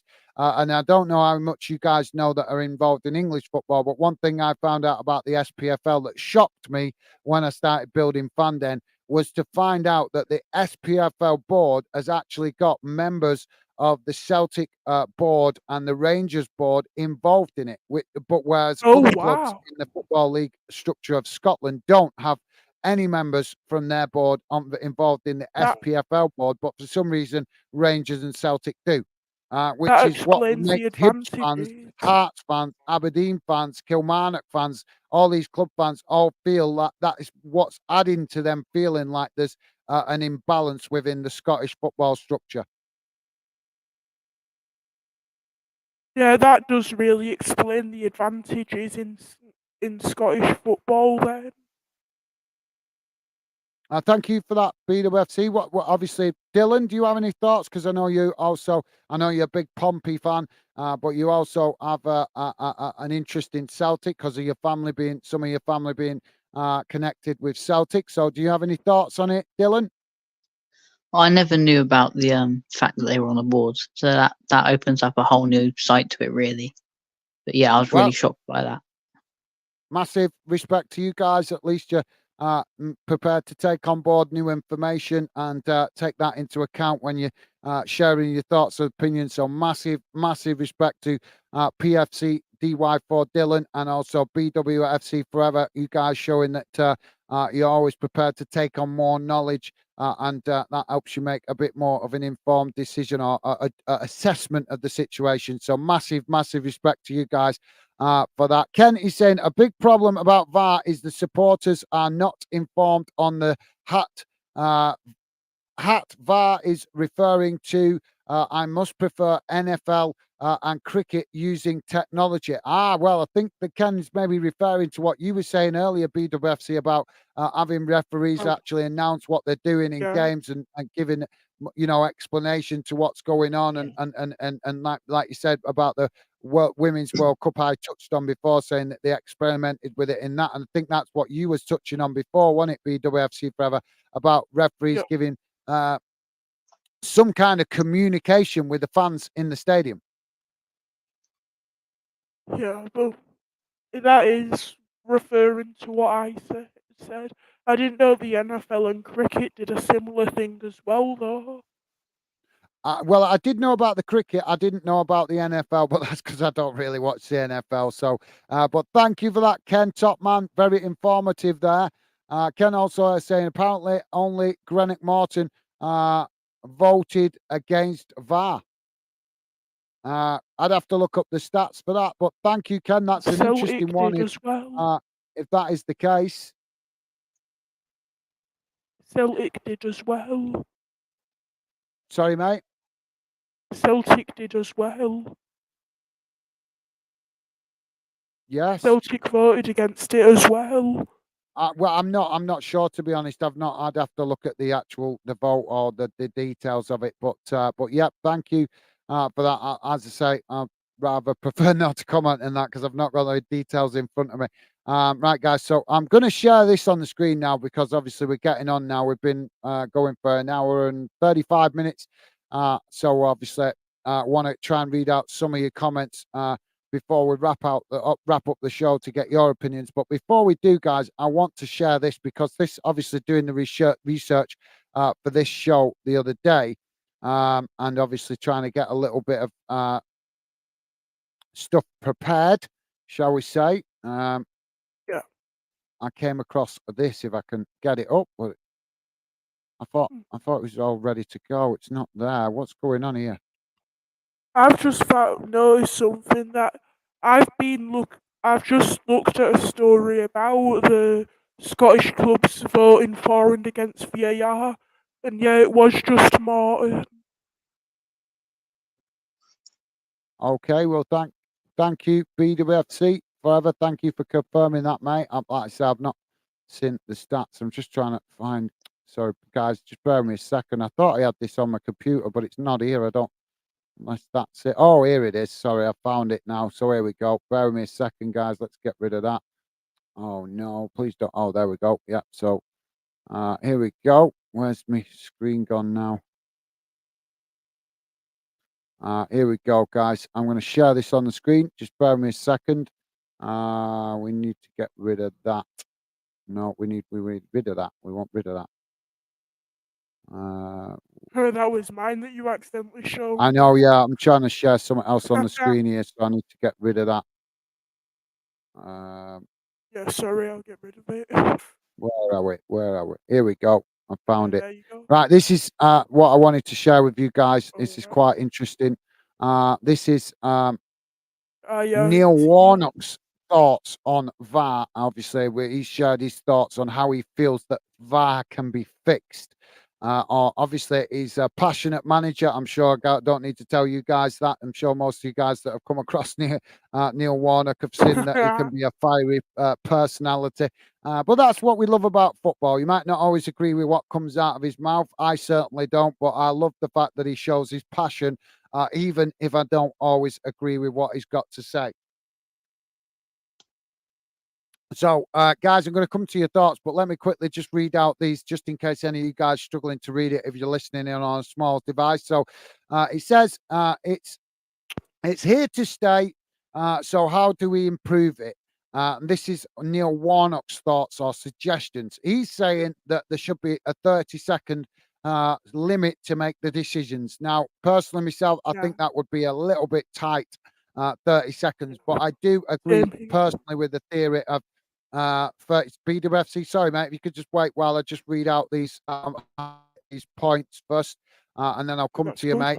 Sorry, 30 seconds. I think that's a bit too short, guys. I think it needs to be a bit longer, but I agree with the principle of the idea. Putting a limit on it could work, could potentially work to help speed up the decisions, but 30 seconds, I think, would be a bit too tight, but I'll get what you guys' thoughts on it in a minute. Number 2, he said, stop using slow motion replays that make incidents look worse. I think he's making a fair point on that because I think we've all seen incidents be made worse by slow-mo replays. Third, he said, change the offside rule so there must be daylight between defenders and attackers. Obviously, we touched on that earlier when I was talking with BWFC. I mentioned that before. Also, number 4, he said, allow refs to use common sense and end robot official era. And well, I'm sorry, but number 4, I am totally in agreement with. And number 5, appoint ex-players and coaches to operate the technology independently. Sorry, it should say independently. I just ran out of room to add it.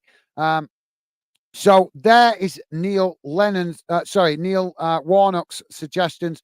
Obviously, I'll come to you guys in the chat in a moment. But BWFC, PFC _DY4 Dylan, I'll come to you first. BWFC forever. What do you make of that, mate?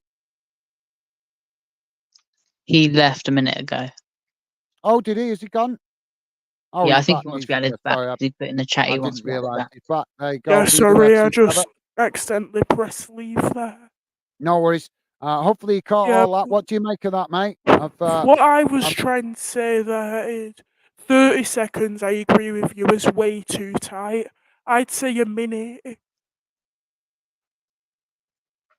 I'd say a minute's fair to make a decision. 30 seconds is too tight, though. and stop using slow-mo replays. I think that if they were going to stop using slow-mo replays, they need more close-up drones.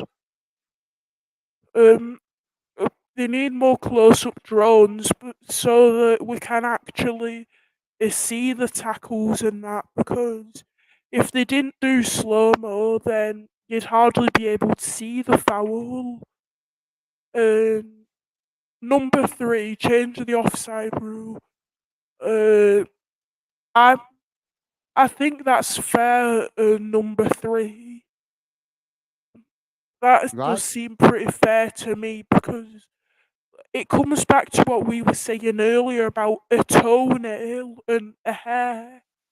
It comes back to that, so I do agree with number 3. Number 4, allow refs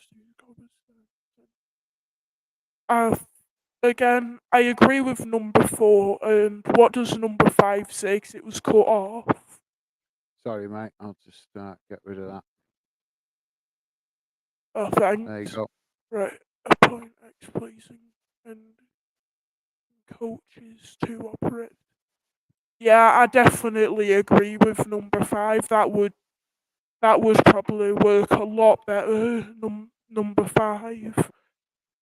So I don't But agree with number 1. I think a minute.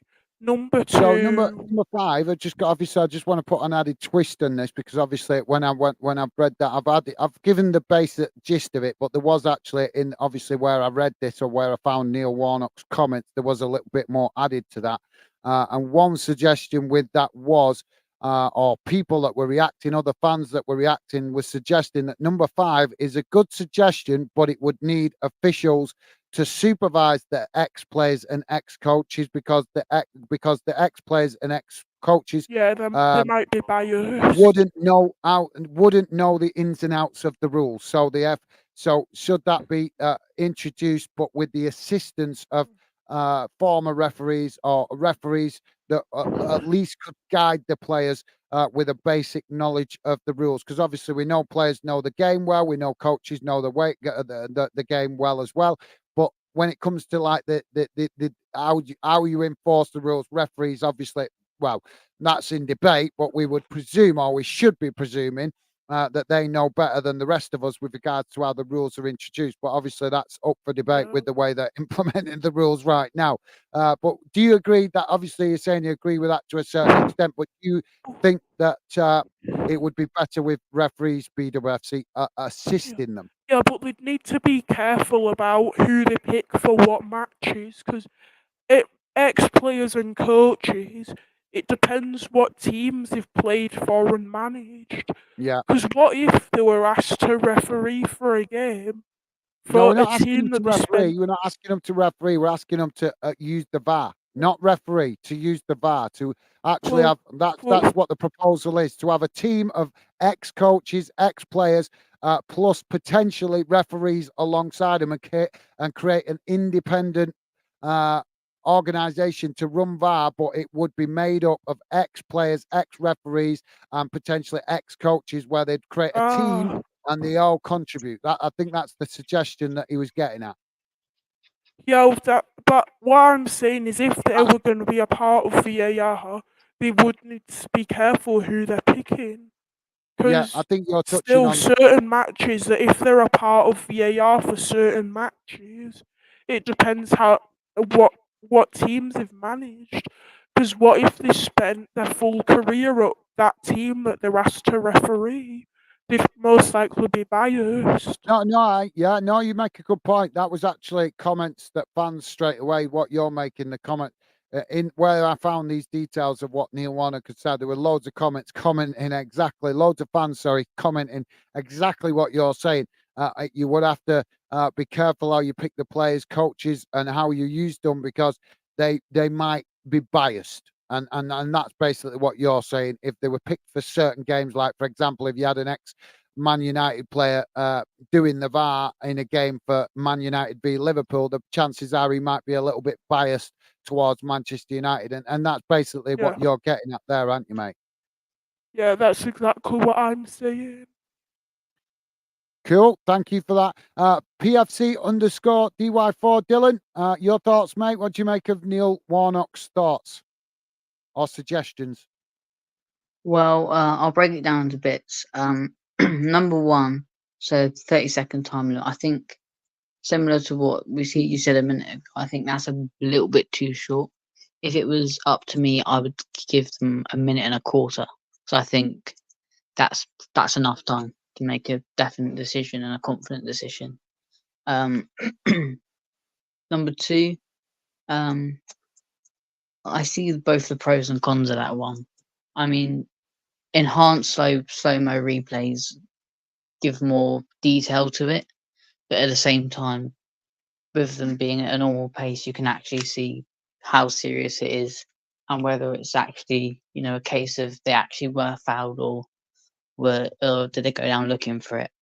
Number three, again, I'm not sure I do agree with it, but I can see why he is suggesting that. But I do think it might be a little bit too lenient. Number four, I mean, yeah, I do agree with that one.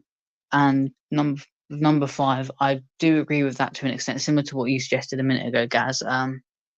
I do agree with that. However, I think they should have at least one Premier League referee or official in there making a joint decisions with those.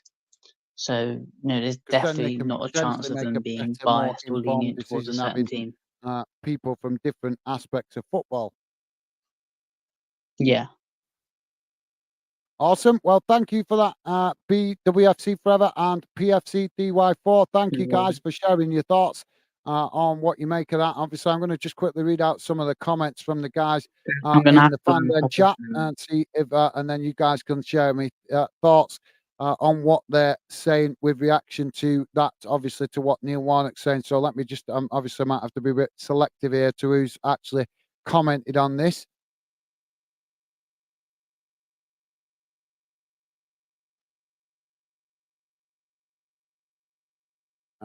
Sorry, I'm just so I think this is the first comment with regards to it. Pure Loyalist saying stop players holding their face when they should be holding their leg to much deception in Scottish football. Right. So that I think that's players faking injuries. So thank you for that, Pure Loyalist. Yeah, we touched on that. I think we touched on that earlier today in the Wales game. Minimo is saying we keep hearing football is about the fans, but as a season ticket holder, I don't vote for it. Okay, what do you make of that, guys? Yeah, I think I agree with that. I'll make you Sorry, prefer. you both spoke at once then. Dylan? Thanks. So, if we do keep hearing about it, that it's for the fans, but yeah, like Minnie said there, most fans probably didn't vote for it, so it's not really for the fans then. If most fans didn't vote for something and they still brought it in. Well, no, I agree. You're right, mate. And Minnie is absolutely spot on to point it out. That's one of the reasons why I'm building Fandom, because I feel that the football authorities and football clubs and the football leagues just take fans for granted. They don't involve fans in the decisions. They don't even go as far as even just like leaving, when you guys go to your games for your club, they don't even leave like a little note, a little slip or something for you guys to, like a survey for you guys to, ask you guys, are you happy with the way the club's running? Are you happy with the direction? Are you happy with, just different aspects of your club? We don't even see that where clubs even give you guys the consideration.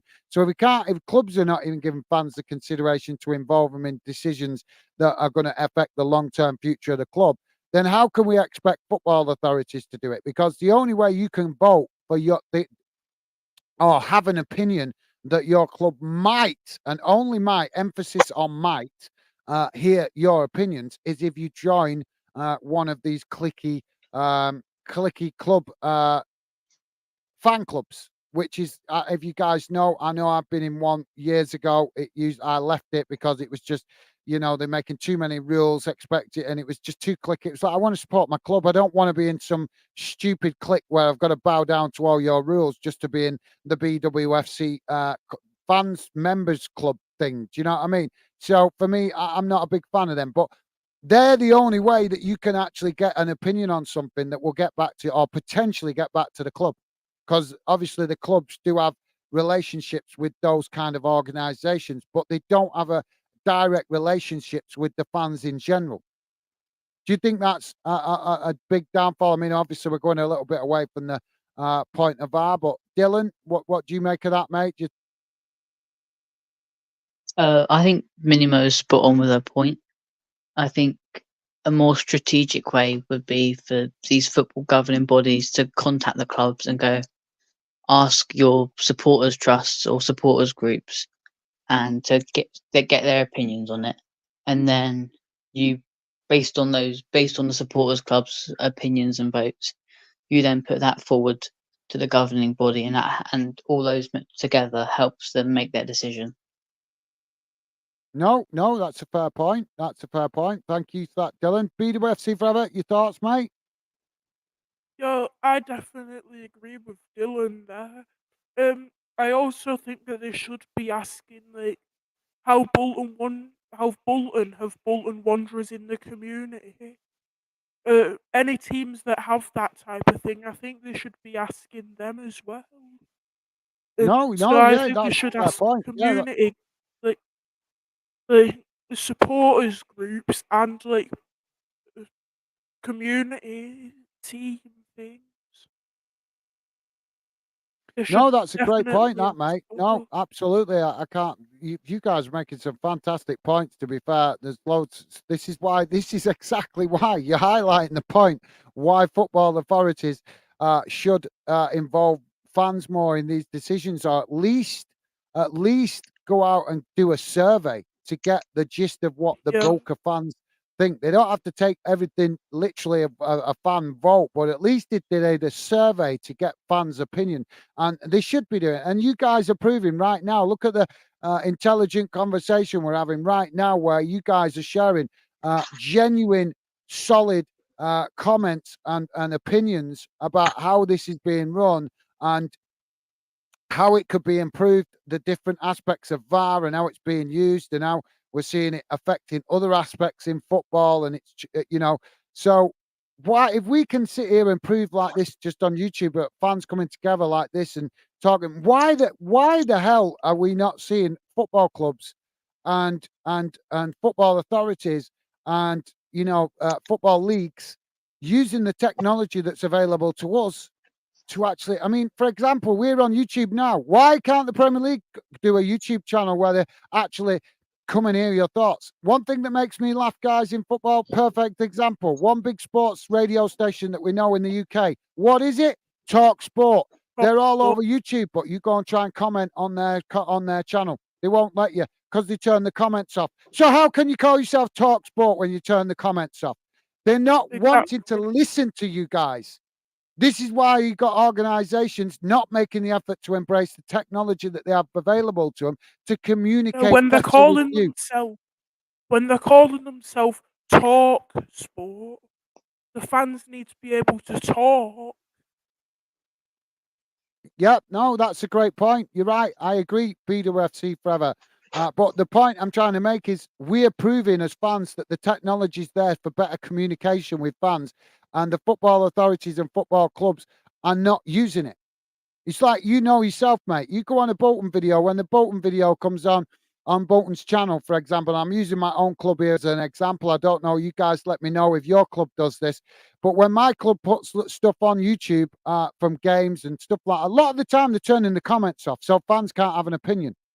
So how can you have a relationship with your community when you are not embracing fan comments? Why are they doing it? Simply because they don't want to have a moderator. They don't want to have somebody managing the chat or managing the comments to make sure Bolton do inappropriate have comments are removed. It's laziness. Bolton do have comments turned on. No, they Like don't, on mate. Match Not High. all their videos. No, I'm sorry, mate. Well, Plenty of it videos I've depends. gone on Like to Bolton where Match the High. comments are turned off. They don't allow you to have a comment put on.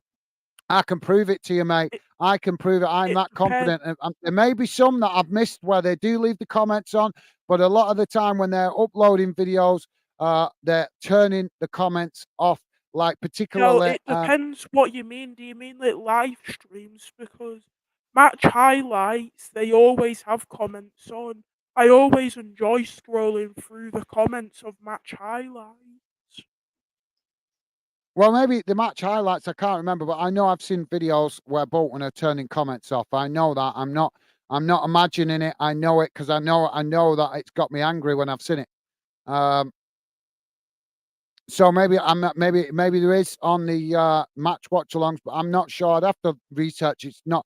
It's not. We're not here to talk about my club. We're here to talk about the VAR. But I'm just making the point that I've been irritated by my club uploading videos.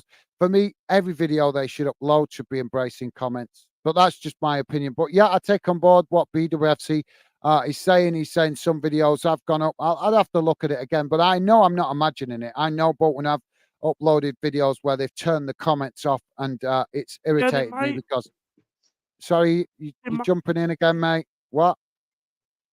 sorry, they might turn it off for certain videos, but I know It that for might be where every I've noticed it, BWFC. It might be where they put like the managers, when they put the manager's reaction or the player's reaction. It might be them videos, but I know there is some videos where they're turning the comments off. At least some.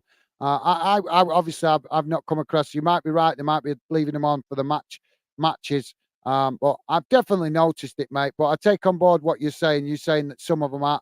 Maybe I just haven't noticed them, but I've obviously me being what I'm about, mate. I'm about fans being able to engage with their clubs, engage with the football authorities. So when I see any kind of football clubs, football, especially like I say, I pointed out Talk Sport a minute ago, because how can you call yourself Talk Sport, but then you're being selective about who you'll allow to talk and who you won't allow to talk? It's not really being Talk Sport. You're not being authentic.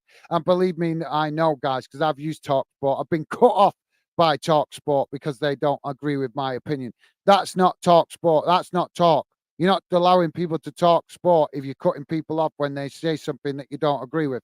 So I'm just using Talk Sport as an example of the attitude of these big corporate companies, of the football authorities' attitude towards minimum interaction with fans, or selective how they allow you guys to engage with the various football authorities. But I take on board what BWFC Forever is saying. I stand corrected with regards to some videos maybe going up for Bolton, but I know I've definitely noticed some videos where you can't comment. Definitely, I'm confident 100% saying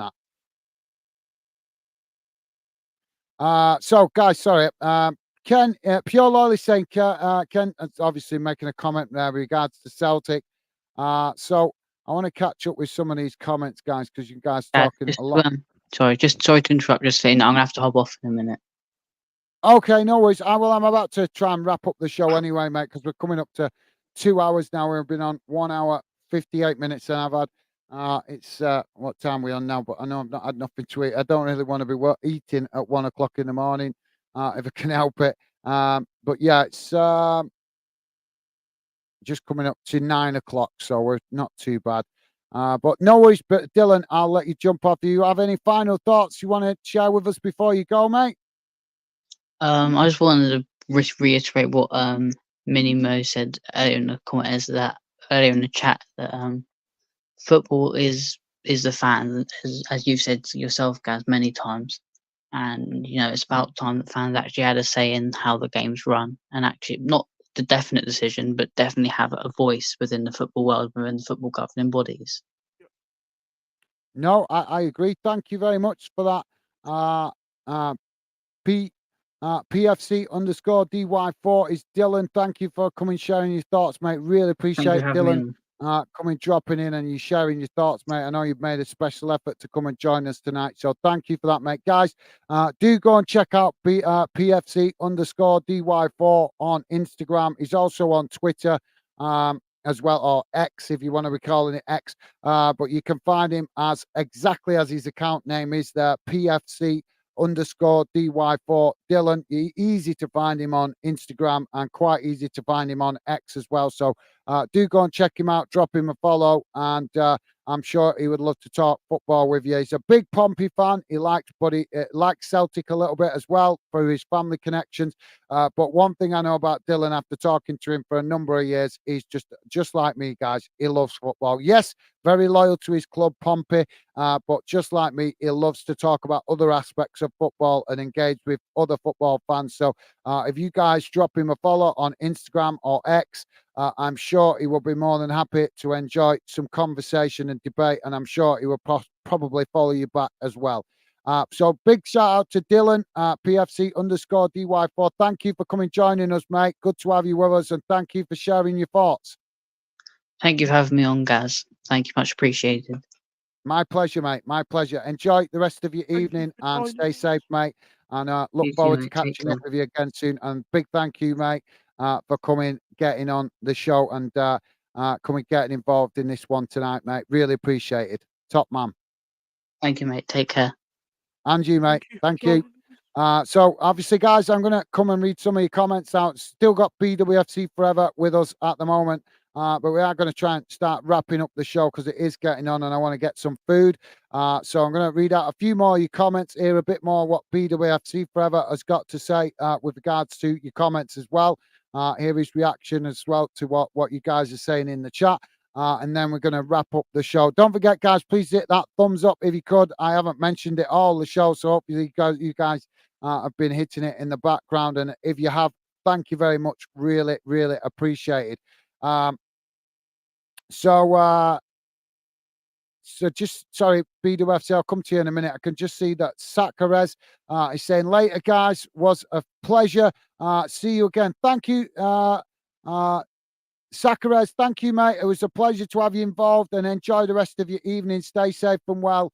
And thank you for coming, sharing your thoughts, mate. A pleasure having you involved. And look after yourself, mate. Stay safe and well. Ken is saying, never had the chance to vote. But mostly see non-league football. Okay, mate. Well, obviously that's one of the points we're debating about, whether fans should be having a vote on things or whether clubs and football leagues should be giving fans a bit more of or at least hearing fans' opinion.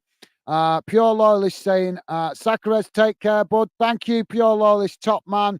What a guy. And Ken saying, bye, Sakarez. You guys are awesome. Thank you, guys. Loving the positivity and the positive vibes. Pure Loyalist saying, spot on, Gaz, mate. Thank you, mate. Nice of you to say.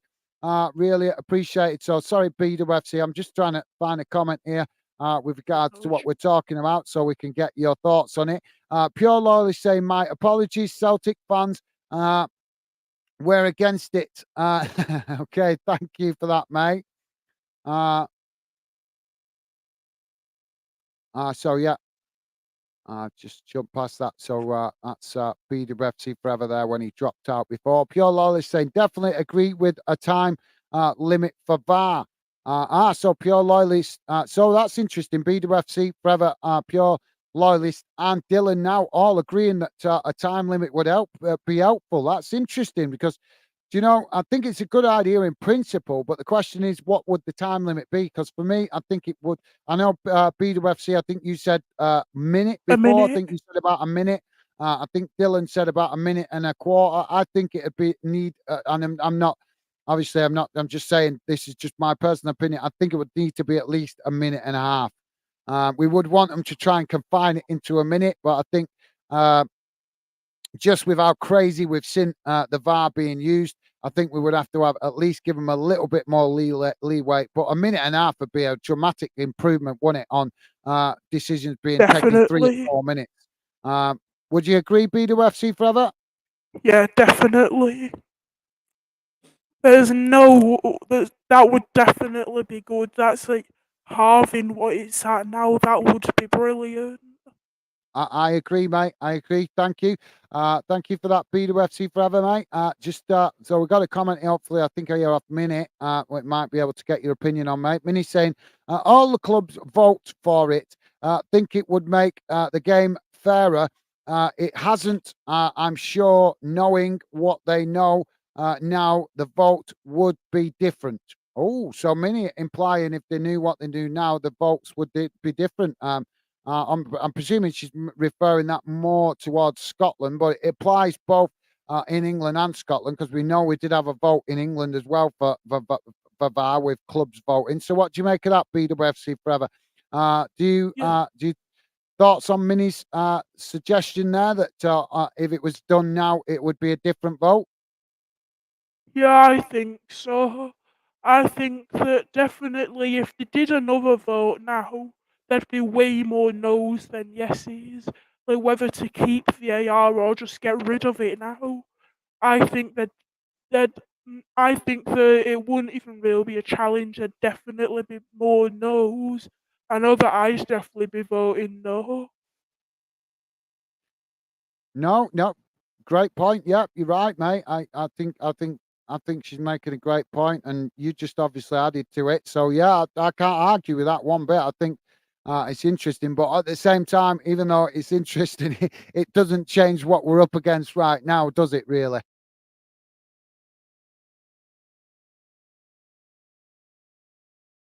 Okay, so back to the chat. Pure Lolly saying Neil Lennon with laughing face. Yeah, my bad, mate. I know I made the mistake of saying Neil Lennon before instead of Neil Warnock. Easy mistake to make. Ken is saying, I think you are right, Minnie. It should be looked at every so often. Thank you, Ken. Interesting. Thank you, mate. Yep, good point, that. So, guys, I'm just going to try and catch up a little bit here because I'm a bit behind with these comments. So yeah, Pure Loyalist just saying I slipped up there, so it's my bad. Thank you, Pure Loyalist. Ken is saying reduce capacity minute. What's Minnie saying here? Minnie is saying coaches in fit bar. I'm definitely for my wee plastics seat is freezing. Oh, couches. Right. I thought you were talking about coaches then. Couches. That's in regards to your spelling mistake. Sorry, mate. That's in regards to your spelling mistake. My spelling mistake. Yeah, you put couches instead of coaches. Oh, did I? All right. My bad. Yeah. My bad. Didn't realise that's probably me rushing to make the thumbnail the other night while I was. That's the problem. I'm doing these thumbnails late at night when I've been working all day streaming after it, and then I'm trying to make thumbnails when I'm falling asleep in my chair at the end of the night. So it's gonna happen maybe once in a while where I make a mistake. But yeah, I remember making that thumbnail. Aye. Definitely, I've done that a lot, and then someone's just came into my chat and mentioned it. Yeah, it's happened to me a few times, BWFC. So thank you for that. Apologies, guys. The new what podcast saying, what would it be good? So obviously that BWFC Forever. I'm just trying to see if we can find any more comments here from the guys with regards to what we've been saying. Mini, Pure Loyally saying, Mini, it was Gaz. Right. That slipped up. I just found it funny. Yeah, it was me that slipped up. Sorry, guys. I think he's making reference there to the Neil Lennon. I'm making a mistake with Neil Lennon and Neil Warnock. Kenny saying reduced capacity Mini. Interesting. Sorry, BWFC, go on, mate. Yeah, there'd definitely be a reduced capacity if they put couches in the stadium. Yeah, that one. Yeah. Well, you don't need couches, do you? Just need them poncy cinema seats, them posh cinema seats that you get. Yeah, just padded seats. Yeah, but you need to pay an extra like £200 if you want that. You could do that, but you need to put like some kind of maybe that's why more reason to have closed stadiums. Then we could have comfier seats in the ground. But I don't know. I've never suffered the problem too much. That's why I jump about me when I go to games, because otherwise you sit down too long and you feel the cold. And I've been in the Reebok on the top tier, right at the back, and if you don't move up there, and that is not even a tall stadium, our stadium. There's a lot taller stadiums, but if you're at the top of the tier and you don't jump about and move about, you start to feel that cold in December and January, February. You must have been there, BWFC forever. You guys almost know what I'm talking about when you've ever been stood on the top tier in the dead of winter. I remember the last time I was at the top tier, I think, was when Bolton played Tottenham in a cup final. Not a cup final. I think it was a cup quarter final or something like that in a cup. It was a few years back now. But that was the last time I was right. And when I'm talking the last time, it's not the last time I was at a game, but it was the last time I was right at the top, like right high up at the back. And I was like, no, it's a bit fresh up here. I'm sure you've been up there at BWFC. You must have been right at the top of the tier once or twice. Yeah. Can get a bit fresh up there if you're not moving, can't it, mate? You do like the breeze, though. It just gets too cold if you. Sorry, mate, can't hear you. You do like I do like the breeze, but if you just sat there, it's not a breeze. It's just you freezing. Exactly, that's what I mean. You got to keep moving so the cold don't bite. So, yeah, you're right, mate. Well said. Thank you for that. Minimo is saying, us fans are too loyal. We need a fan revolution. During COVID proved just how important we are. Oh, yeah. Well, Minute, I 1000% agree with that. That's part of what made me start building fan then, because I feel that fans just don't have enough of a voice in football. I do feel that fans get taken for granted a lot by the fact of the volumes of money that are in football now. Clubs just taking for granted fans. More football authorities. I think the only clubs that can be say that we can't apply that to is probably the lower league clubs. But what do you make of that, BWFC forever? Do you think that's a good point? That is definitely a good point. Fans are too loyal, and we really do not need a pandemic like COVID again. Because that was terrible how the stadiums were during COVID. Way too quiet, and I could hardly watch football during them times. How quiet it was. I know it created a completely different vibe, didn't it, mate? Yeah, yeah. A goal gets scored, and you just don't feel as excited because there's no fans celebrating. Yeah, like you say, it's just not the same, and Minnie's right to point it out. Well said, Minnie. I agree with you. BWFC forever. Also agreeing with you. Just as you rightly point out, and obviously pure loyalist there agreeing as well, saying fair point. As you rightly pointed out, we saw in COVID just how important fans are, just how much they make the game special.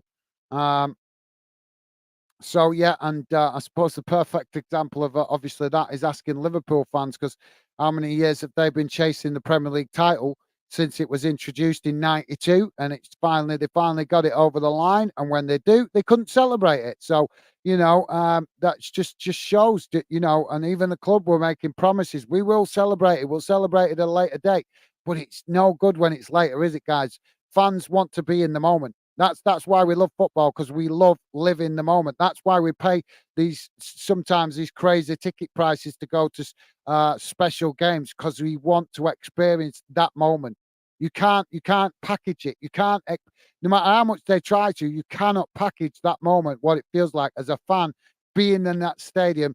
And that's why we're all frustrated with VAR stopping us celebrate, because you want to experience that moment. That moment is what makes you feel part of your club, what makes you feel part of the team. Would you agree, BWFC? So what? I'm saying, like when your team scores a goal and you go to a game, you're going to the game. The reason you're paying for that ticket is because you want to experience that moment with the team. When you can't repackage it, it's not the same as watching it back on the highlights, is it? As actually being at the ground and experience that moment at that point when the goal is scored and one of your best players in your team has just slotted it home and the stadium goes wild. Why do fans go to stadiums? Because we want to experience that moment. You cannot. It's annoying because when I've been watching Bolton on telly, we've seemed like brilliant atmosphere even when we've been losing. But then I went to the Accrington game last year, and we conceded, and the fans just went silent. It was nothing like how I seen the Bolton fans when watching them on TV. They Yeah. kept chanting when I watched them on TV, even after going down. Uh, you don't get that same feeling at cup games, I don't think. Because I went to Bolton United under 21s, and the atmosphere was practically nowhere to be found. No one was, practically no one was chanting or anything. Cup games always feel the same. No, you make an interesting point there, mate. You definitely. Um, Although to be fair, this is where I think I mean, obviously, I'm not going to get into this because I'm going to try and wrap up the show now, guys. But what you just touched on there about Man United and the under 21s and the lack of atmosphere, to me, that's where clubs could give back. That's where clubs could give back. They know that fixture is going to be limited ticket sales. They know that fans are not going to want to come out in numbers for a game like that. If you win, yes, it's a great win, but at the end of the day, other fans are always going to remind you, oh, well, it's only the under 21s team. So, there's only a limited A amount of win's a joy that win. you get out of beating a team like that or in a lesser competition. So for me, games like that are where clubs could be giving back to the fans Yeah. for their loyal support. So if you guys pay out for a season ticket, you fit that into your crazy lifestyle of working or going to school or college and all the other things that go with everyday life, and you squeeze in the fact of paying out for a season ticket and getting to as many games to support your club. Why can't that club give you a free ticket to a game like that? They got most of the stadium empty. Exactly, There's they only a do small pocket of bids. fans in the stadium. So why can't the club give you that has bought a season ticket? Why do they have to give this priority with tickets? Why can't they give back in another way where they give you a free ticket? It is rubbish because what they do is with season ticket holders, basically they do a bid. That's what Bolton do at least for season ticket holders. If it's a cup game, they put up an auction. And I think one season ticket holder gets to go, and it's whoever puts the highest auction. Yeah, but they don't seem to realise by what they're doing, they're actually putting new fans off supporting the club. All clubs are doing that, in my Yeah. opinion, because if fans find it harder to find tickets to get tickets because they're not in the click, because they can't afford a season ticket, or because they can't make themselves available to use a season ticket, um, even if they can afford it, they've not got the time to do it. It's discriminating against a certain section of the fans just because they haven't got the lifestyle that accommodates the club, and it's not right. I think, like you just say, mate. I think, like I was just pointing out there, I think the best way clubs can give back to the fans that buy season tickets is by giving them one or two lesser games free of charge, giving them free tickets to games that where they know they're not going to fill the stadiums. And then when it comes to, like you were just pointing out with cup games, we don't have to need to having this bidding process. We can actually have the tickets sold evenly so that every fan of that particular club has got an equal chance of getting a ticket. Yeah, definitely. Well, thank you for that, BWFC top man. Thank you for sharing your thoughts. I'm just going to try and catch up with some of these comments because, guys, I'm going to wrap it up. We've been on 2 hours, 18 minutes. So I've got 10 minutes. I'm going to and then wrap it up, guys. Ken is saying fans are important, but clubs do have some silly ideas like a ticket, like tickets for a match like under 19s youth league that are free admission. Well, thank you for that, Ken. That's interesting, mate. I've never seen any clubs giving free admission. So please do let me know, I Ken. haven't. What club is that? Because I have never heard of any club. I even went to watch Liverpool and Man City under 21s last season, and that wasn't free. That you had to pay there. They even charge you for parking and everything. They were charging you for everything. I couldn't believe it for a youth game. But yeah, let us know. Ken, I've never heard of any free admission for under 19s, and BWFC has just said he's not heard of any. So let us know which club is offering free admission to under 19s, because that's an interesting one, mate. They're Pure Law is cheaper, but saying any no that talk. I've heard of are never free. No, I don't. Sorry, mate. You saying? They're usually cheaper, but any that I've ever been to or seen are never free. They are cheaper though. Right. Yeah, it's cheaper. That's different. Yeah, I've heard of cheaper, but I've never heard of free. I've never heard of free admission. But thank you for that, BWFC. Pure Loyal is saying no talk show. No talk show channel should be turned off. It defeats the point. I agree, Pure Loyal. Yep, that's why I made the point about Talk Sport. So yep, they're a bunch of hypocrites. Thank you for that, mate. And obviously BWFC there agreeing with his other podcast account. Thank you for that, mate. Ken is saying, I much prefer the idea of getting your tickets and queuing up, but then I'm very much old school, both in thinking and music. No, I agree, Ken. I do agree. I've always bought tickets on the gate. A lot of the time in my time of being a football fan. Sorry, guys, I'm just trying to turn this down. Of being a football fan, I agree. That's how I prefer to buy tickets cash, because I've only most of my working life as an adult, I've never been able to buy a season ticket because my work commitments don't like it. Don't agree with it, don't fit in with it. So I've always bought, when I used to go when I was younger, a lot of the time, because I used to actually work near the stadium. So I used to be able to get to games more often in one of my older jobs. But even still, because there was a lot of overtime, I'd always wait till the day and then go and buy the ticket. So I agree, Ken. I totally agree with that. What do you think of that, BWFC Forever? Yeah, I definitely agree, but every single game, Bolton always put in their story, just we recommend that you buy online before the game, just so you're not avoiding the long queues, which is the annoying part, how long the queues can be. So I'd usually prefer doing it online, but you, but if there wasn't them queues, I would rather go and queue up for them.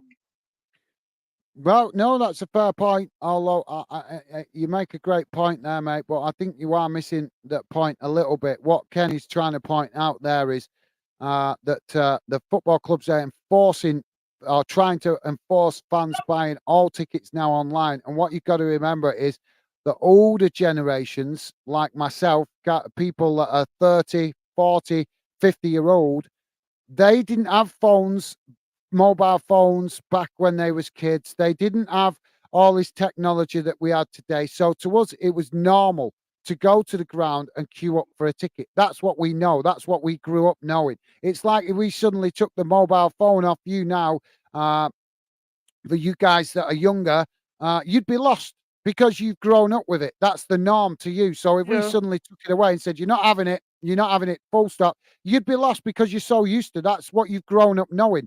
And you'll understand this, for you guys that are younger, you'll understand this in 20 years' time when new stuff's being introduced to the next generation that you didn't grow up with. And then you'll suddenly understand, hang on a minute, now I understand why the older generation like to do things the way they understood or way things were when they grew up. And that's what Kenny's touching on, that clubs are trying to force older generational fans to buy it the modern way, when older fans would prefer, you grow up with that. When you grow up with something, that just becomes a pattern of your behavior. You just know that as the norm. That's what you grow up with. You just settle into that. It's like kind of the old saying.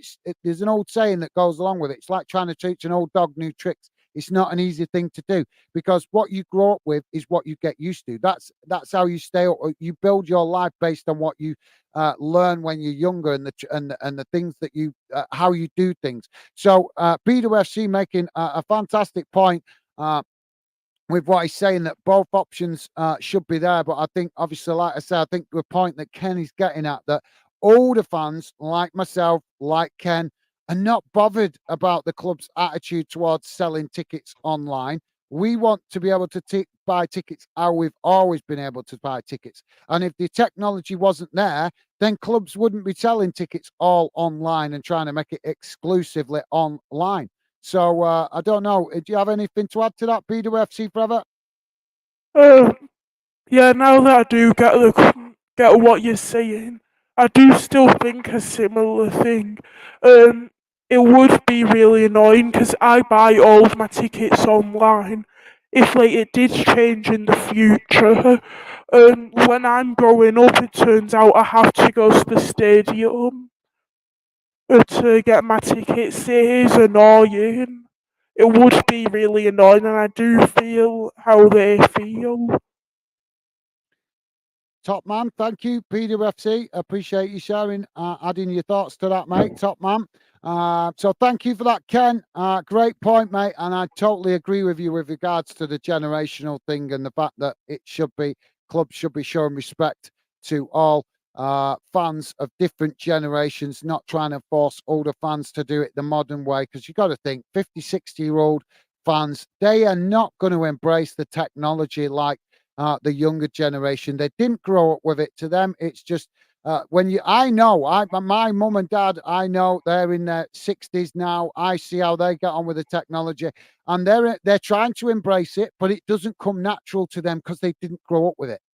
So, this is where clubs and the football authorities are not showing that respect to the different generations. But that's a debate for another day. Minimo is saying, I need a podcast too. Okay, thank you, Minnie. Well, you can more than welcome to come and start a podcast, Minnie, but that's the whole point of doing the live shows. I keep trying to stress this point to you guys. If you want to come on the channel, if you feel you want to have your voice heard, that is what I'm trying to embrace. That is what I'm trying to press the point across. You guys more than welcome to start your own podcast, stuff like that. But if you want to come on the channel and have your opinion heard, that is exactly why I'm doing this show today. To give you guys the chance to come on and have your opinion heard. So thank you for that, Minute. Ken is saying, call it right,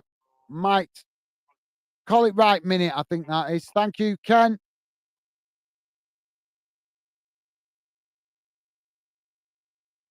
Minnie saying, if you didn't get my vibe tonight, I'm against VAR. Didn't want it then, and I don't want it now. Okay. Thank you, Minute. I love the honesty, mate. Nothing wrong with that. Massive respect. At least you're honest.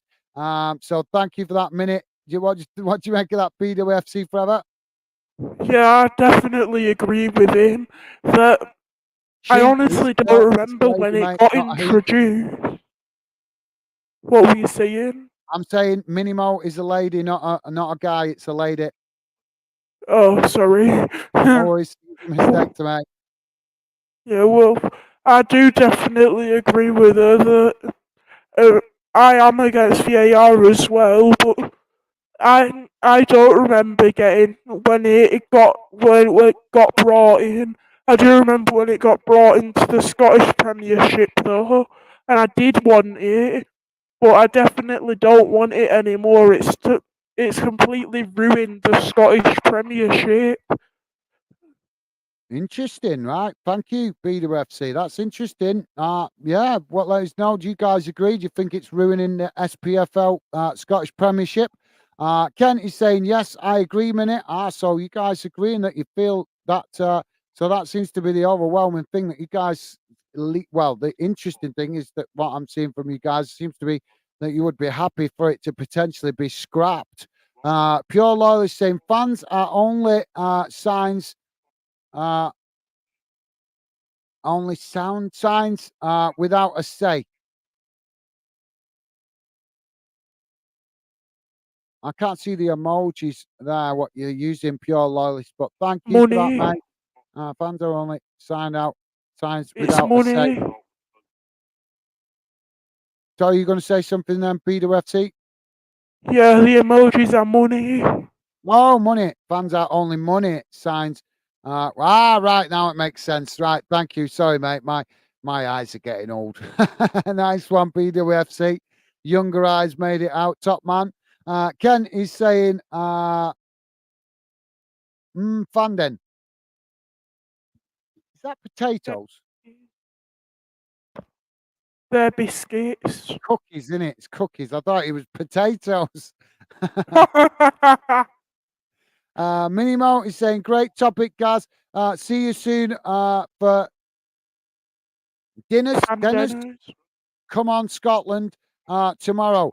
Thank you, Minnie. Thank you, mate. A pleasure having you involved, and thank you for coming, dropping in, sharing your thoughts, and thank you for your kind words, mate. As I'm always saying, it's you guys that contribute to making what Fanden shows are. So you guys contributed massively today. Big contribution from BWFC forever. Also, Dylan as well making a big contribution, and also, as always, guys, you guys in the chat contributing to the show as well. So thank you, Minnie. Look after yourself. Stay safe and well, mate. And hope you enjoy the rest of your evening. And yes, absolutely. Come on, Scotland.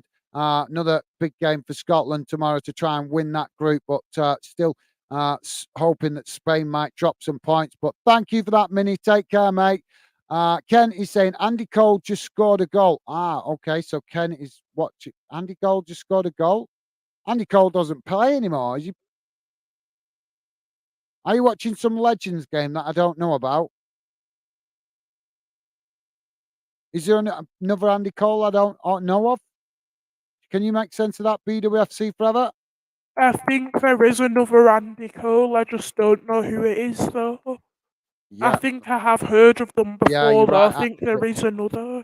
You're right. Good point, mate. Yeah. I think I have heard it mentioned. But when I think of Andy Cole, I always think of Andy Cole, who used to play for United. So thank you for that, Ken. How far are we off the bottom? Oh, we're falling further behind here. Right, guys, I'm going to wrap this up now because I really want to getting on. I want to go and get some food. So thank you, Minnie, saying goodbyes there. I can see Pure Lawless also saying goodbye. So I'm going to just skip through the goodbyes, guys, otherwise I'll be here all night. Pure...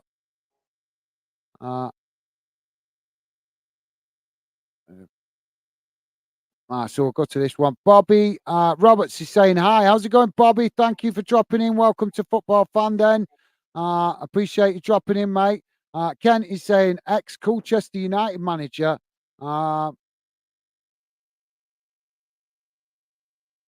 thank you to you guys. Not sure what he means by that. Bye to Minnie. So are you saying BWFC? Not sure what he means by that. I know, I just looking back over the comments there to see if it was relevant, but I can't see anything that's relevant too. So, but thank you, Ken. Maybe something to do with a game that I'm missing or something. Kenny's saying, hi, Bobby. Nice one, Ken. Top man. And BWFC saying, how are you guys? Are top. Thank you. Loving the positive vibes. Pure Loyal is saying, cheers, BWFC. Top stuff, guys. Thank you. Ken is saying, I have enjoyed tonight's stream. So thank you. Sorry, mate. I know what Ken meant. Awesome. Bobby Roberts is the name of an ex-Colchester manager. Right. Okay. Fair enough. Sorry, Ken. Ken saying, I have enjoyed tonight's stream. So thank you. Fans and the fan then contribute to. I think that's meant to be community. Contributors. Thank you, Ken.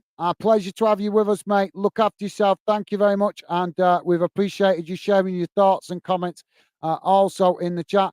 Before you guys all disappear, I'm going to let BWFC have the final words. So before we wrap it up, so BWFC, obviously, I know you've been waiting to come on the channel. So thank you first and foremost. Big thank you to you, mate, for joining me tonight.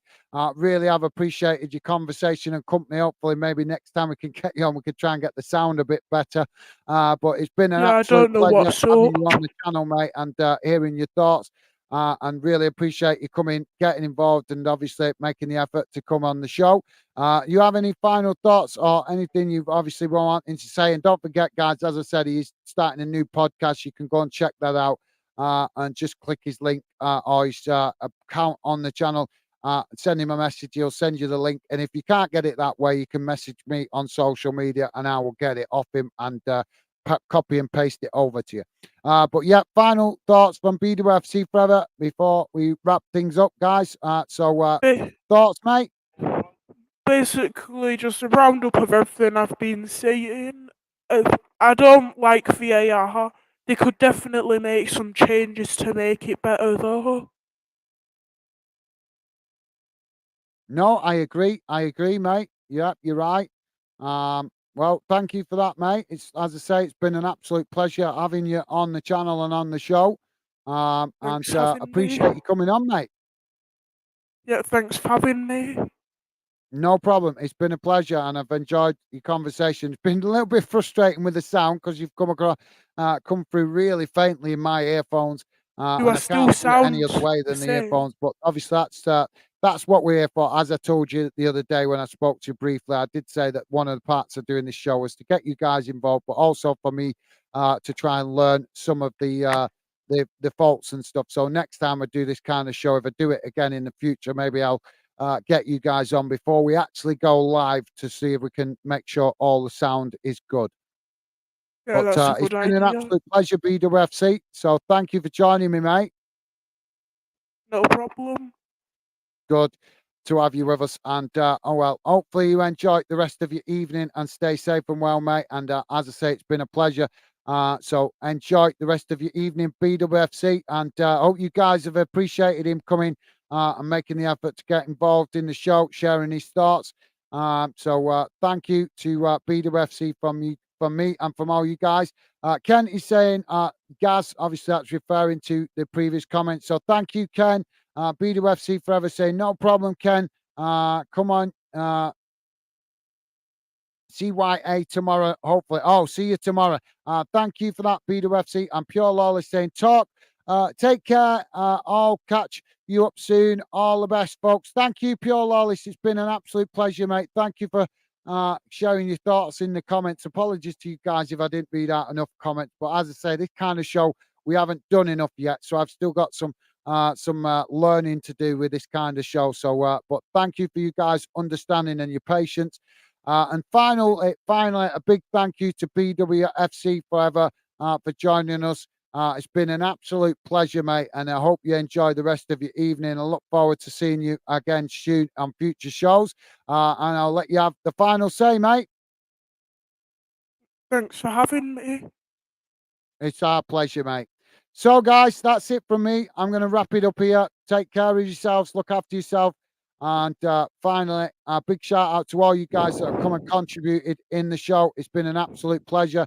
BWFC just adding BWFC Forever 2000 is my account. So nice one, mate. Guys, go and click that if you want to check out BWFC Forever's podcast, new podcast coming. And Pure Lawless saying, cheers, guys. Really enjoyed it. Thank you, mate. Thank you. And thank you for your patience and understanding, guys. Like I say, still got some learning how to do with this kind of show. But tonight was a good way of me feeling a way into it and giving it a test and obviously identifying some issues. But thank you to all you guys that contributed and your positivity and your positive vibes. Big special shout out to BWFC Forever for coming joining us, and also PFC _ DY4 Dylan. So that's it from me for now, guys. Take care. Look after yourself, and I look forward to seeing you again soon. Bye for now.